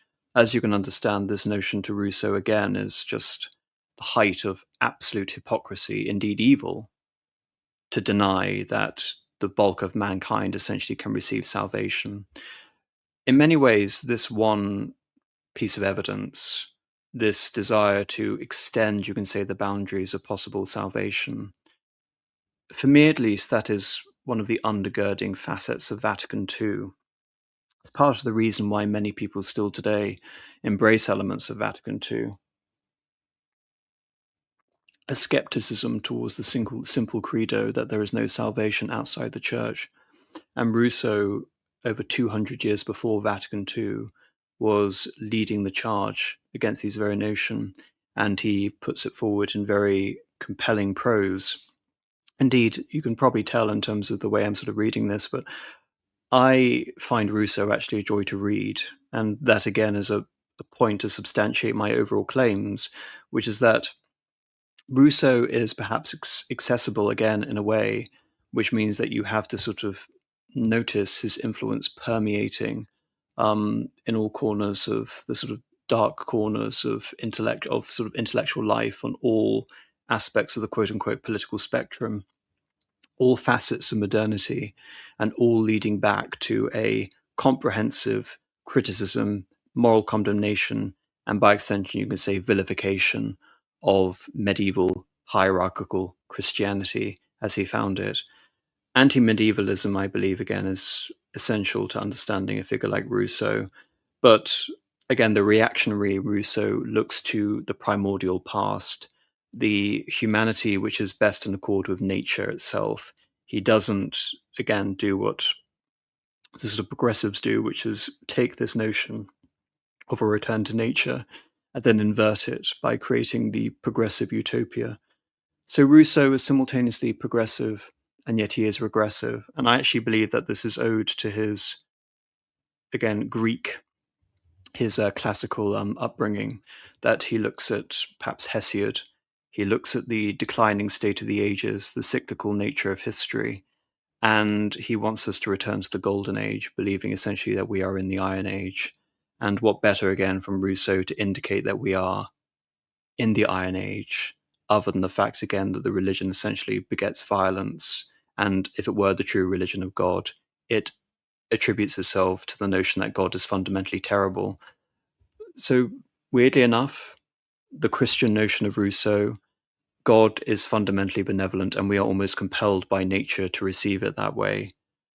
If, on the other hand, we accept established religion, then we are almost compelled to believe the opposite, that God cannot possibly be a omnibenevolent creature. So again, it's this remarkable inversion from Rousseau that he is condemning the entire basis of God's omnibenevolence, which is proclaimed by the priests on account of the actions of those very priests. If the eternal truths which my mind conceives could be impaired, there would be no longer any kind of certainty for me. And far from being sure that you speak to me on behalf of God, I would not even be sure that he exists. There is often nothing which is more deceptive than books, and which renders less faithfully the sentiments of those who wrote them. In the three revelations, the sacred books are written in the languages unknown to the people who follow them. The Jews no longer understand Hebrew. The Christians understand neither Hebrew nor Greek. Remember, when he's writing this, the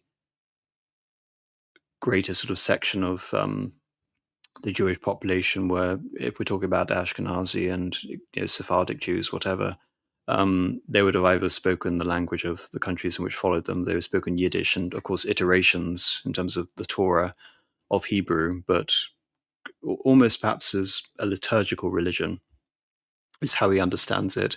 It's not like today with modern Hebrew, where there's been a conscious attempt again to recreate a sense of, for lack of a better word, Israeli authenticity. The Christians understand neither Hebrew nor Greek. What he means by that, not by Hebrew, of course, he's referring to the Old Testament. By Greek, he's referring to the New Testament. He's referring to the Septuagint. He's referring to the epistles and the Gospels. And again, by extension, in terms of him looking at religion as a series of unnecessary intermediaries, the nature of how these sacred texts are effectively communicated to us means that divisions in language, again, remove us from those truths. And I actually believe he is correct here. I have long lamented the fact that I cannot read ancient or medieval or Koine Greek. I believe it seriously inhibits my ability to understand many of the church fathers. Yet, unfortunately, I'm not a very gifted linguist by any stretch of the imagination. And so, again, it's simply a matter of it almost being beyond my capabilities. But nevertheless, Rousseau is striking at, I believe, a very sort of real sentiment. Neither the Turks nor the Persians understand Arabic, and the modern Arabs themselves no longer speak the language of Muhammad. Is this not a simple way of instructing men, always speaking to them in a language they do not understand? These books are translated, or will be said, a fine answer. Who will assure me that these books are faithfully translated, that it is even possible that they may be? And if God has gone so far as to speak to men, why must he need an interpreter? Again, his criticism of the priest. I shall never be able to conceive that every man is obliged to know what is confined to books, and that someone who does not have access to these books, or to those who understands them, is punished for an ignorance which is involuntary. Always books. What mania! Because Europe is full of books, Europeans regard them as indispensable, without thinking that in 3/4 of the earth they have never been seen. Were not all books written by men? Why then would man need to know his duties, and what means had he of knowing them before these books were written? Either he will learn these duties by himself, or he is excused from knowing them. Our Catholics make a great do about authority of the Church. But what do they gain by that? If they need as great an apparatus to establish this authority as other sects need for establishing doctrine directly, the Catholic Church decides that the Church has the right to decide. Again, it always comes back to the notion of intermediaries, of the authority. It is the Church which decides the canonical Bible. It is the Church who ordains a hierarchy in the Mass. It is, again, the priest who takes Mass in both forms, and the congregation that takes Mass in one kind. Everything is to essentially emphasize, first of all, the role of the priest at the head of the community. But the priest, again, is always facing towards God. Everything is in accordance with this naturally sort of ordained order. But from Rousseau, the nature of the Mass, everything sort of again focused on the altar, on God. This is all for external conformity. There is no religion in it whatsoever, as far as Rousseau is concerned. So, on almost every category, whether it be theology, whether it be the justification, you can say from his point of view, of obscurantism, which makes him again fully in accordance with the Enlightenment, which is about demolishing obscurantism, the notion of the cleric, the priest. If there is a Christianity within someone like Rousseau, you can't accept Rousseau as some sort of Christian inspiration without eradicating the edifice of the established church. And it's very interesting because in a few weeks I will be talking about Dostoevsky's The Grand Inquisitor, where he accords rather similar sentiments essentially which Christians have to grapple with. But nevertheless, I think Rousseau's exposition here has been so convincing that, again, in the spirit of Vatican II, I see effectively the victory of Rousseau. and perhaps again, just reading this is not too hard to understand. To what absurdity pride and intolerance lead when each man is so sure of his position and believes he is right to the exclusion of the rest of mankind? All my researches have been sincere. I take as my witness that God of peace, whom I adore and whom I proclaim to you. Sincerity seems to be his self-justification. The issue is, again, sincerity is only really known to his conscience and his heart. In many ways, this is actually the origin of psychology as well, that we are to accord essentially the validity of the beast of the validity of beliefs based on the intention. And if his intention is sincerity, then who are we to reject him in his premises? We have to accept his truth. Again, if you look at it that way, if it's sincerity that counts and he is according his beliefs with the wishes of his heart, which is conscience, which is God, then this actually breaks down the uniformity for which he aspires. It confirms this idea that we live in a world of individual truths. This is postmodernism as well. Postmodernism is about breaking down these external certitudes that exist within a post-Christian template, essentially, for modernity, which is based on rationalism and progress. And so, if he is sincere, how can he be wrong? Because he is speaking from the heart, which is the source of God.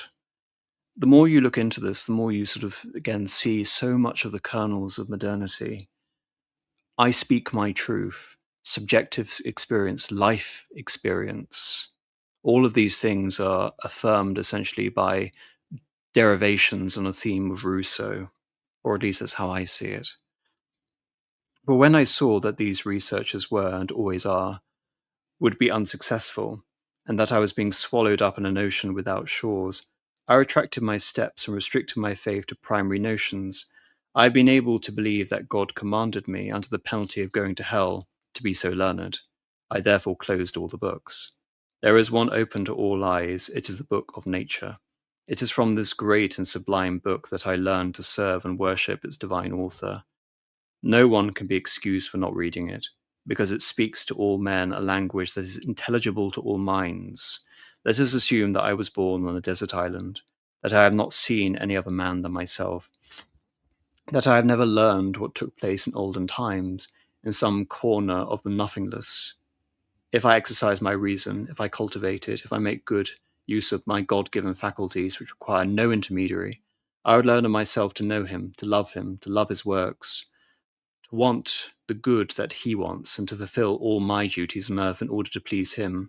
What more will all the learning of men teach me? Again, it's not just that he's against these intermediaries, it goes further than that. You can look at the earlier quotations I gave from Rousseau regarding philosophers. He ascribes basically the motivations of philosophers, there is more in the world than is contained within your philosophy, and basically ascribes it to all religious impulses and all competing religious impulses. For him, the philosopher is nothing more than perhaps a better priest in this regard. And so his contention to reject the language of man and to instead embrace a subjective relationship with nature, which he doesn't see as subjective, nevertheless, that is effectively the implication here, is a virulent sort of anti-intellectualism. And therefore, again, Rousseau as the anti-intellectual's intellectual, another sort of aspect of the contradiction which is emerging here, the saint of modernity, the prophet of life, the artist who simply wants to go out and seek truth. I'm not going to delude you basically in saying that I offer anything but my honest, heartfelt sincerity from his point of view in the most literal sense. Then how, of course, can you not almost be seduced by that notion? I'm not like any of these other speakers or philosophers. I also admit that the majesty of scriptures amazes me, and that the holiness of the gospel speaks to my heart. Look at the books of the philosophers with all their pomp. How pretty they are next to this one. Can it be that a book at the same time so sublime and so simple is the work of men? Can it be that those whose history presents it as a man is only a man himself? in his tone of an enthusiast or an ambitious sectarian, what gentleness, what purity of morals, what touching grace in his teachings, what elevation in his maxims, what profound wisdom in his speeches, what presence of mind, what finesse, and what exactness in his responses, what a dominion over his passions.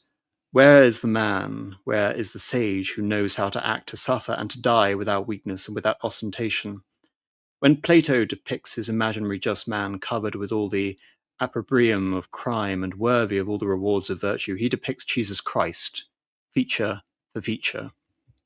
The resemblance is so striking that all the fathers have sensed it, by that being the church fathers. It is impossible to be deceived about it. What prejudices, what blindness one must have to dare to compare to the son of Sophroniscus to the son of Mary. What a distance from one to another. Socrates, dying without pain and without ignominy, easily sticks to his character to the end, and if this easy death had not honoured his life, one would doubt whether Socrates, for all his intelligence, were anything but a sophist, i.e. a man who was simply playing around with lies, delivered eloquently. He, Socrates, according to Rousseau, invented morality. It is said others before him put it into practice. All he did was to say that they had done. All he did was to draw lessons from their example. Aristides was just before Socrates said what justice is. Leonidas died for his country before Socrates had made it a duty to love the fatherland. Sparta was sober before Socrates had praised sobriety. Before he had defined virtue, Greece abounded in virtuous men. But where did Jesus find among his own people that elevated and pure morality of which he alone gave the lessons and the example? From the womb of the most furious fanaticism was heard the highest wisdom, and the simplicity of the most heroic virtues lent honour to the vilest of all peoples. The death of Socrates, philosophizing tranquilly with his friends, is the sweetest one could desire. That of Jesus, expiring in torment, insulted, jeered at, cursed by a whole people, is the most horrible one could fear. Socrates, taking the poisoned cup, blesses the man who gives it to him, who is crying. Jesus, in the midst of a frightful torture, prays for his relentless executioners. Yet if the life and death of Socrates are those of wise men, the life and death of Jesus are those of a god. Shall we say that the story of the gospel was wantonly contrived? My friend, it is not that thus that one contrives the facts about Socrates, which no one doubts are less well attested than those of Jesus Christ. At bottom, this is to push back the difficulty without doing away with it. It would be more inconceivable that many men in agreement had fabricated this book than that a single one had provided its subject. Never would Jewish authors have found either this tone or this morality, and the gospel has characteristics of truth that are so great, so striking, so perfectly inimitable, that its contriver would be more amazing than its hero. With all that, the same gospel is full of unbelievable things, of things repugnant to reason and impossible for any sensible man to conceive or to accept. What is to be done amidst all these contradictions? One ought always to be modest and circumspect, to respect in silence what one can neither reject nor understand, and to humble oneself before the great being who alone knows truth. In other words, whilst he accepts that there is a beauty, serenity, and a truth for him within the gospel, and in particular with the passion and the death of Jesus, that, as we saw with his Catholic example, that he was again brought up in the faith of a church which compelled him to believe everything, and therefore he could not believe in anything. The same logic goes, by extension, towards the Bible.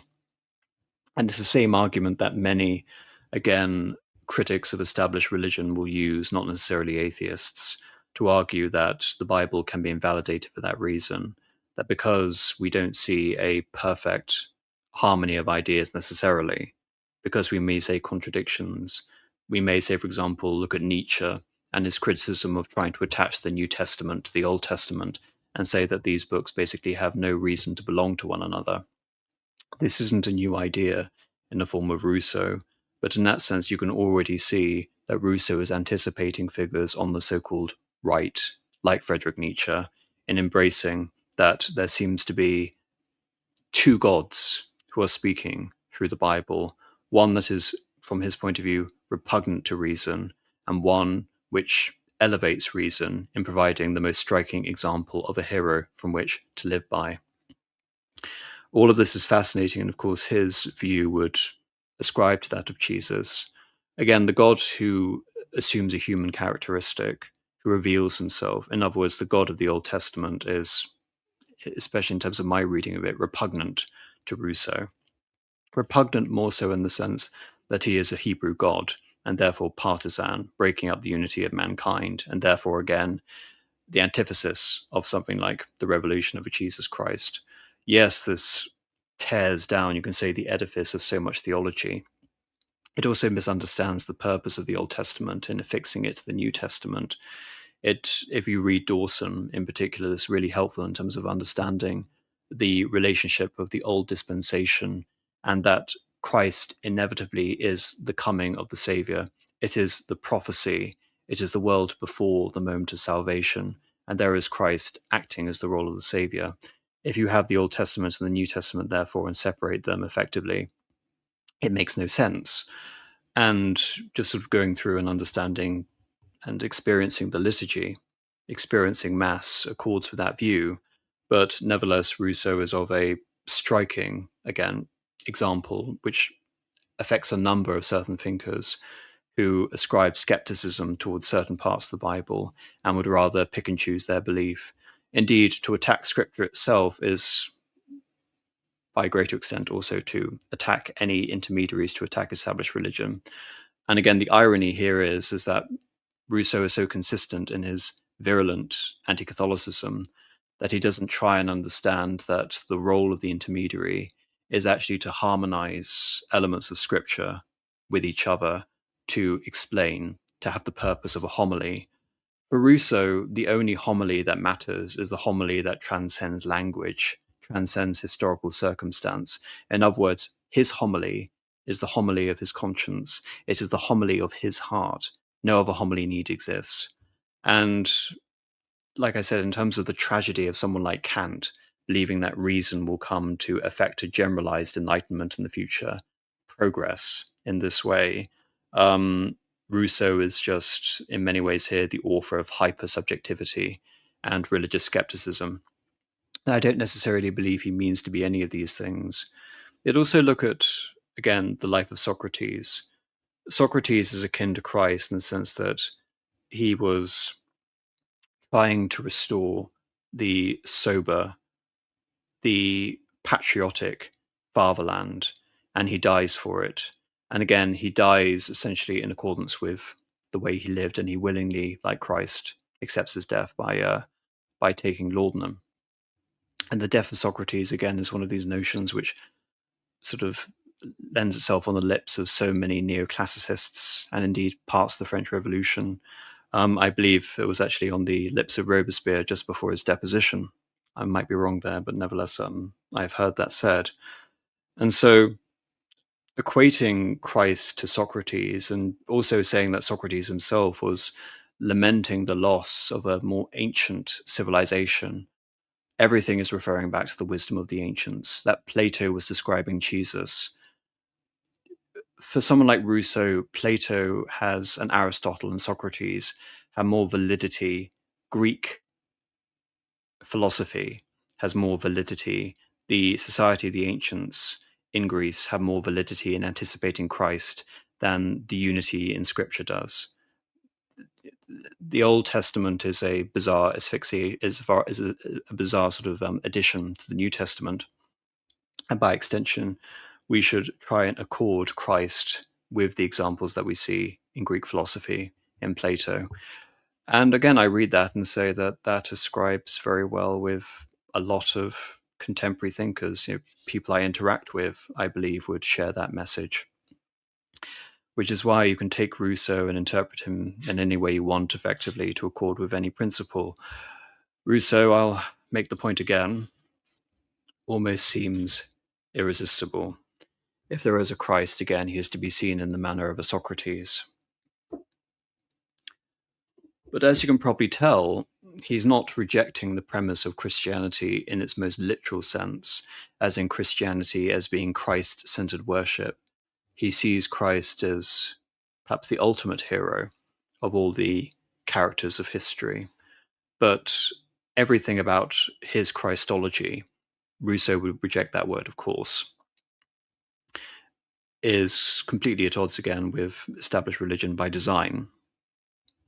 And so his way of basically coming to understand Christ is effectively the way that that Kant later will try and reconcile religion with his categorical imperative and his judgments on his various judgments and all aspects, you can say, of his moral philosophizing, which is that if Christ, if God, if a notion of religion is conducive to the higher morality which is founded in reason, then that is fundamentally a good thing.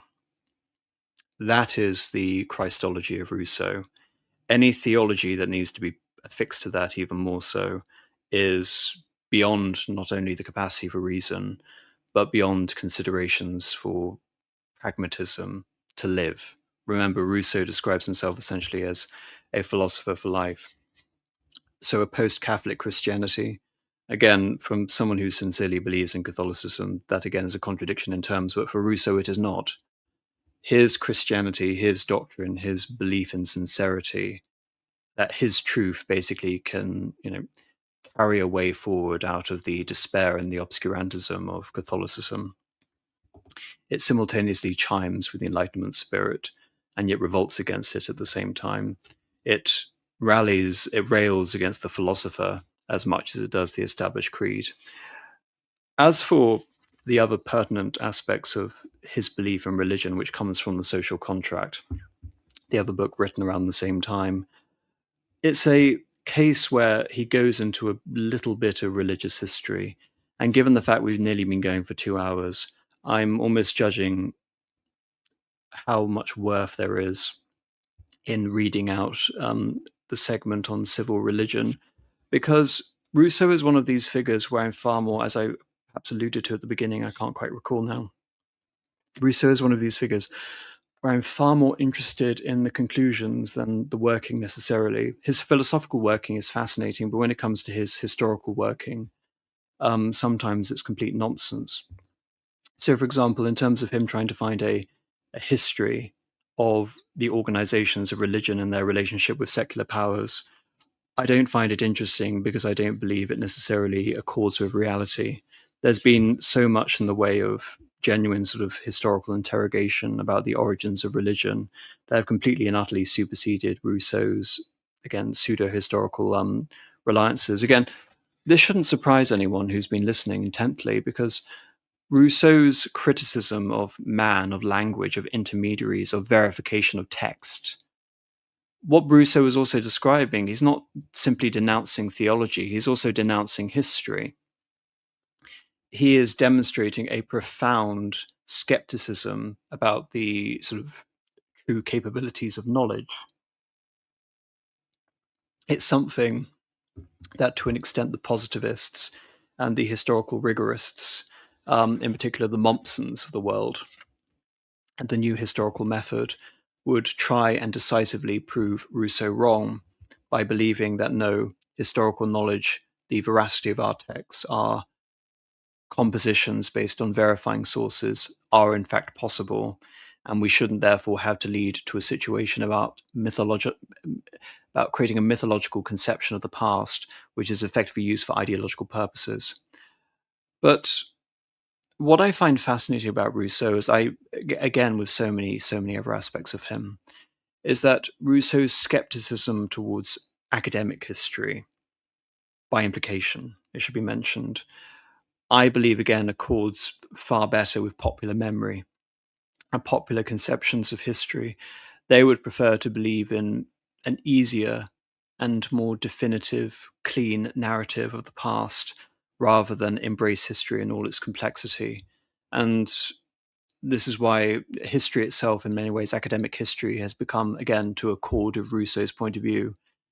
In the latter half of the 20th century, history moved again from, you can say, its most rigorous interpretation of facts and almost de-emphasizing the personhood within history, which was detail-laden social history.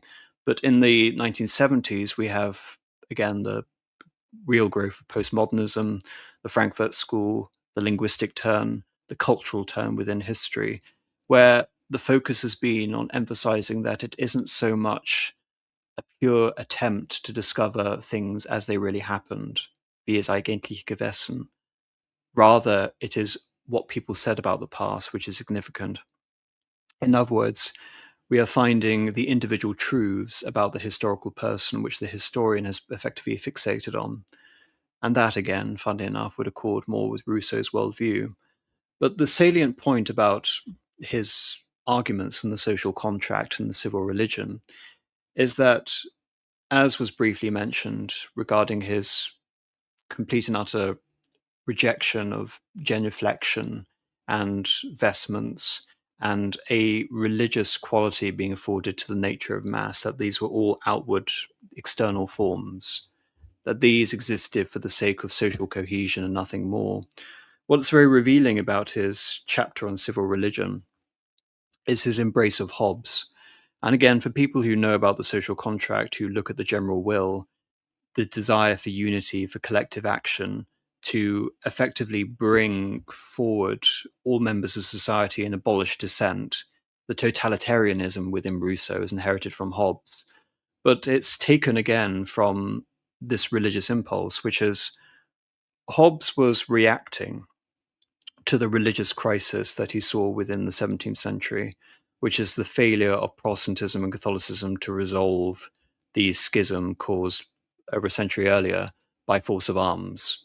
And so the resolution for someone like Baudin and more acutely French thinkers who presaged Hobbes was the absolutist state. In Hobbes, it went further. He secularized the state. He placed the state above and perhaps in many ways beyond the capacity of religion. And religion effectively had to be moderated and subordinated to the designs of the state in order to accord with social unity. It made Hobbes, again, incredibly radical and in many ways a template for, in many ways, modern democratic states today. Everything has to accord with a unity which is self-referential.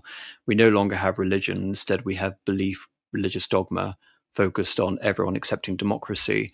It's part of the contradiction about tolerance. You can't tolerate intolerance. By extension, within sort of the Hobbesian state which exists today, anyone who rejects the premise of that state or the unity, which is democracy, effectively exists in an excommunicated state outside of that.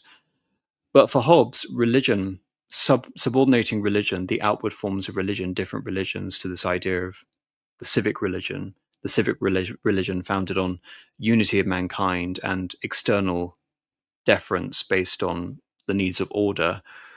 Rousseau believes in all of this.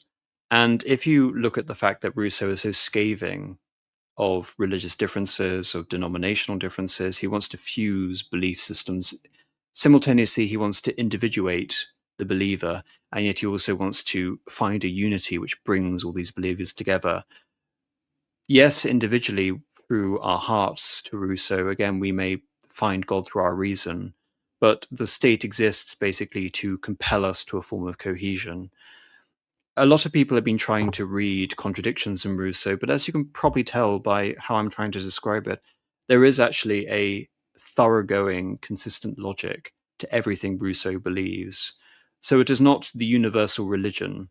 It's not the triumph of Catholicism, which Rousseau wants. It is the triumph of the state in order to allow people to come to a better understanding of an individuated natural religion, which speaks not through sermons, but through nature, through the indivisible, through the invisible. And we do that essentially by creating the indivisible state. And this accords very nicely with his veneration for Henry IV, the quote unquote good king of France, who was able to abjure his Protestantism, convert to Catholicism, very much in a similar way to Rousseau himself, and then become king of France. In other words, for Rousseau, he was no longer fixated on the outward forms and denominational differences within Christianity. Instead, he was seeking civil accord and order above all of these needless differences, as far as Rousseau was concerned. So, yes, I don't believe I really need to interrogate the social contract for the sake of this conversation more, because we've already been going on for 2 hours. And in terms of trying to describe his religion, his doctrine, I believe it can be described as a doctrine because there is, as much as he would abhor theology, there is an internal logic working its way through his semi-autobiographical, self-referential philosophy. And it arrives essentially at the state where Hobbes would have recognized it.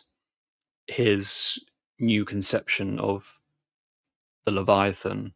However, this is no longer a Leviathan founded on autocracy or absolute monarchy. No, Rousseau's Leviathan is more authentic than that. Rousseau's Leviathan, again, emanates out of the heart. It emanates out of worship of the nature, and it manifests as the general will. I really do increasingly see the general will as just Kant's enlightened community. The only difference effectively between Rousseau's general will and Kant is that Kant was aware enough to realize that it didn't exist and perhaps could never exist. There was a skepticism running through Kant, whereas Rousseau, conversely, takes that logic to such a absurd degree, and yet nevertheless a very compelling degree. I believe his notion of the general will is incredibly seductive. The idea that a whole community, nation, and mankind can be made to accord with an idea which actually originates within the person themselves. It's not imposed. We are all a community of believers seeking unity, though we are again part of this great diversity. Again, you can read so many sort of modern affectations or sort of connections into that, but there is a logic. Therefore, I think I've justified establishing Rousseau's doctrine. You can call it, post-Catholic Christianity in many ways. I don't think that's necessarily exhaustive in terms of being able to describe this, but it is all fascinating nevertheless. You may completely reject everything Rousseau stands for, but you need to understand his ideas.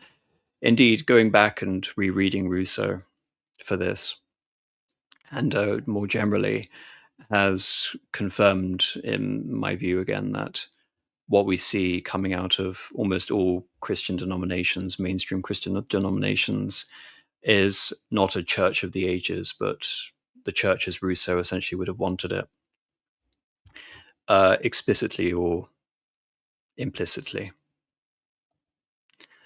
Rong Tao Wu, and again, as I'm reading through the super chats, do put any questions you have towards me, and I'll stay a bit longer to answer them.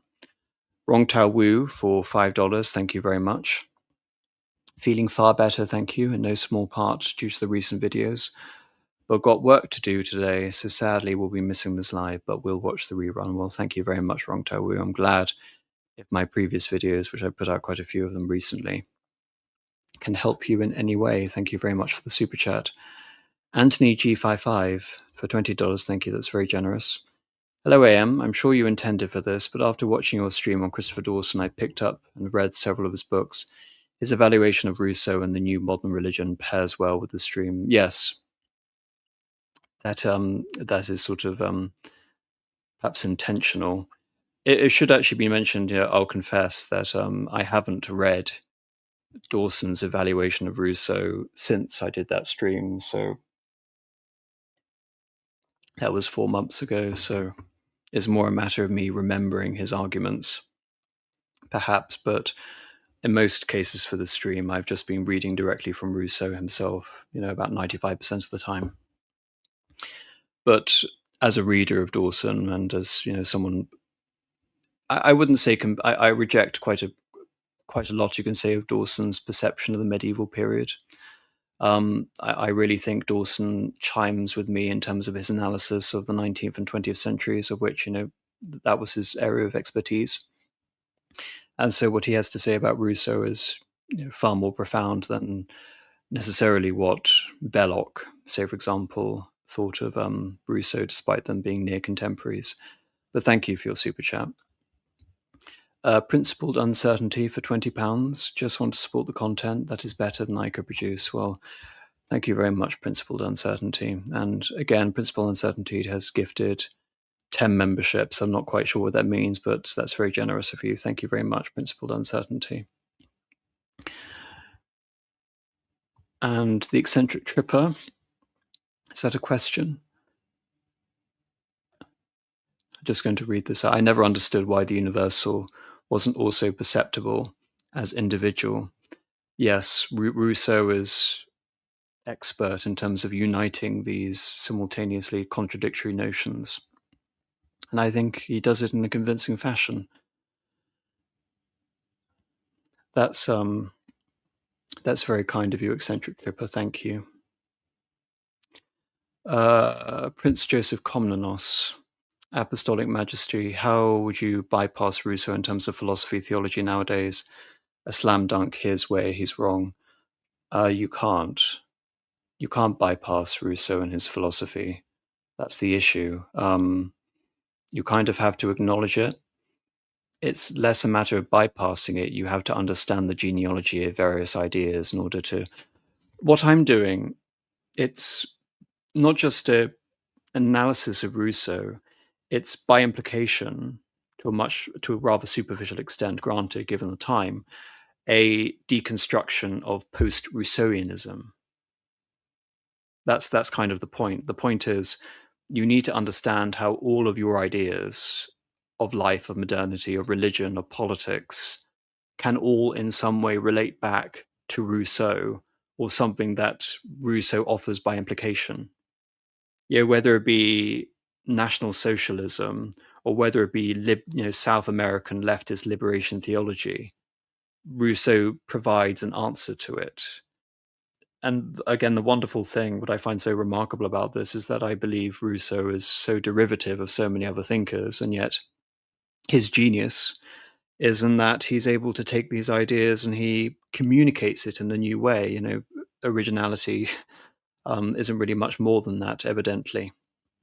I don't believe this evening I've expressed anything more than hasn't been expressed, again, far more sort of adeptly, in a far more sort of laborious and ultimately, it should be mentioned, superior medium than I've expressed it today. But you have to understand that. You have to understand that it's not a matter of bypassing Rousseau.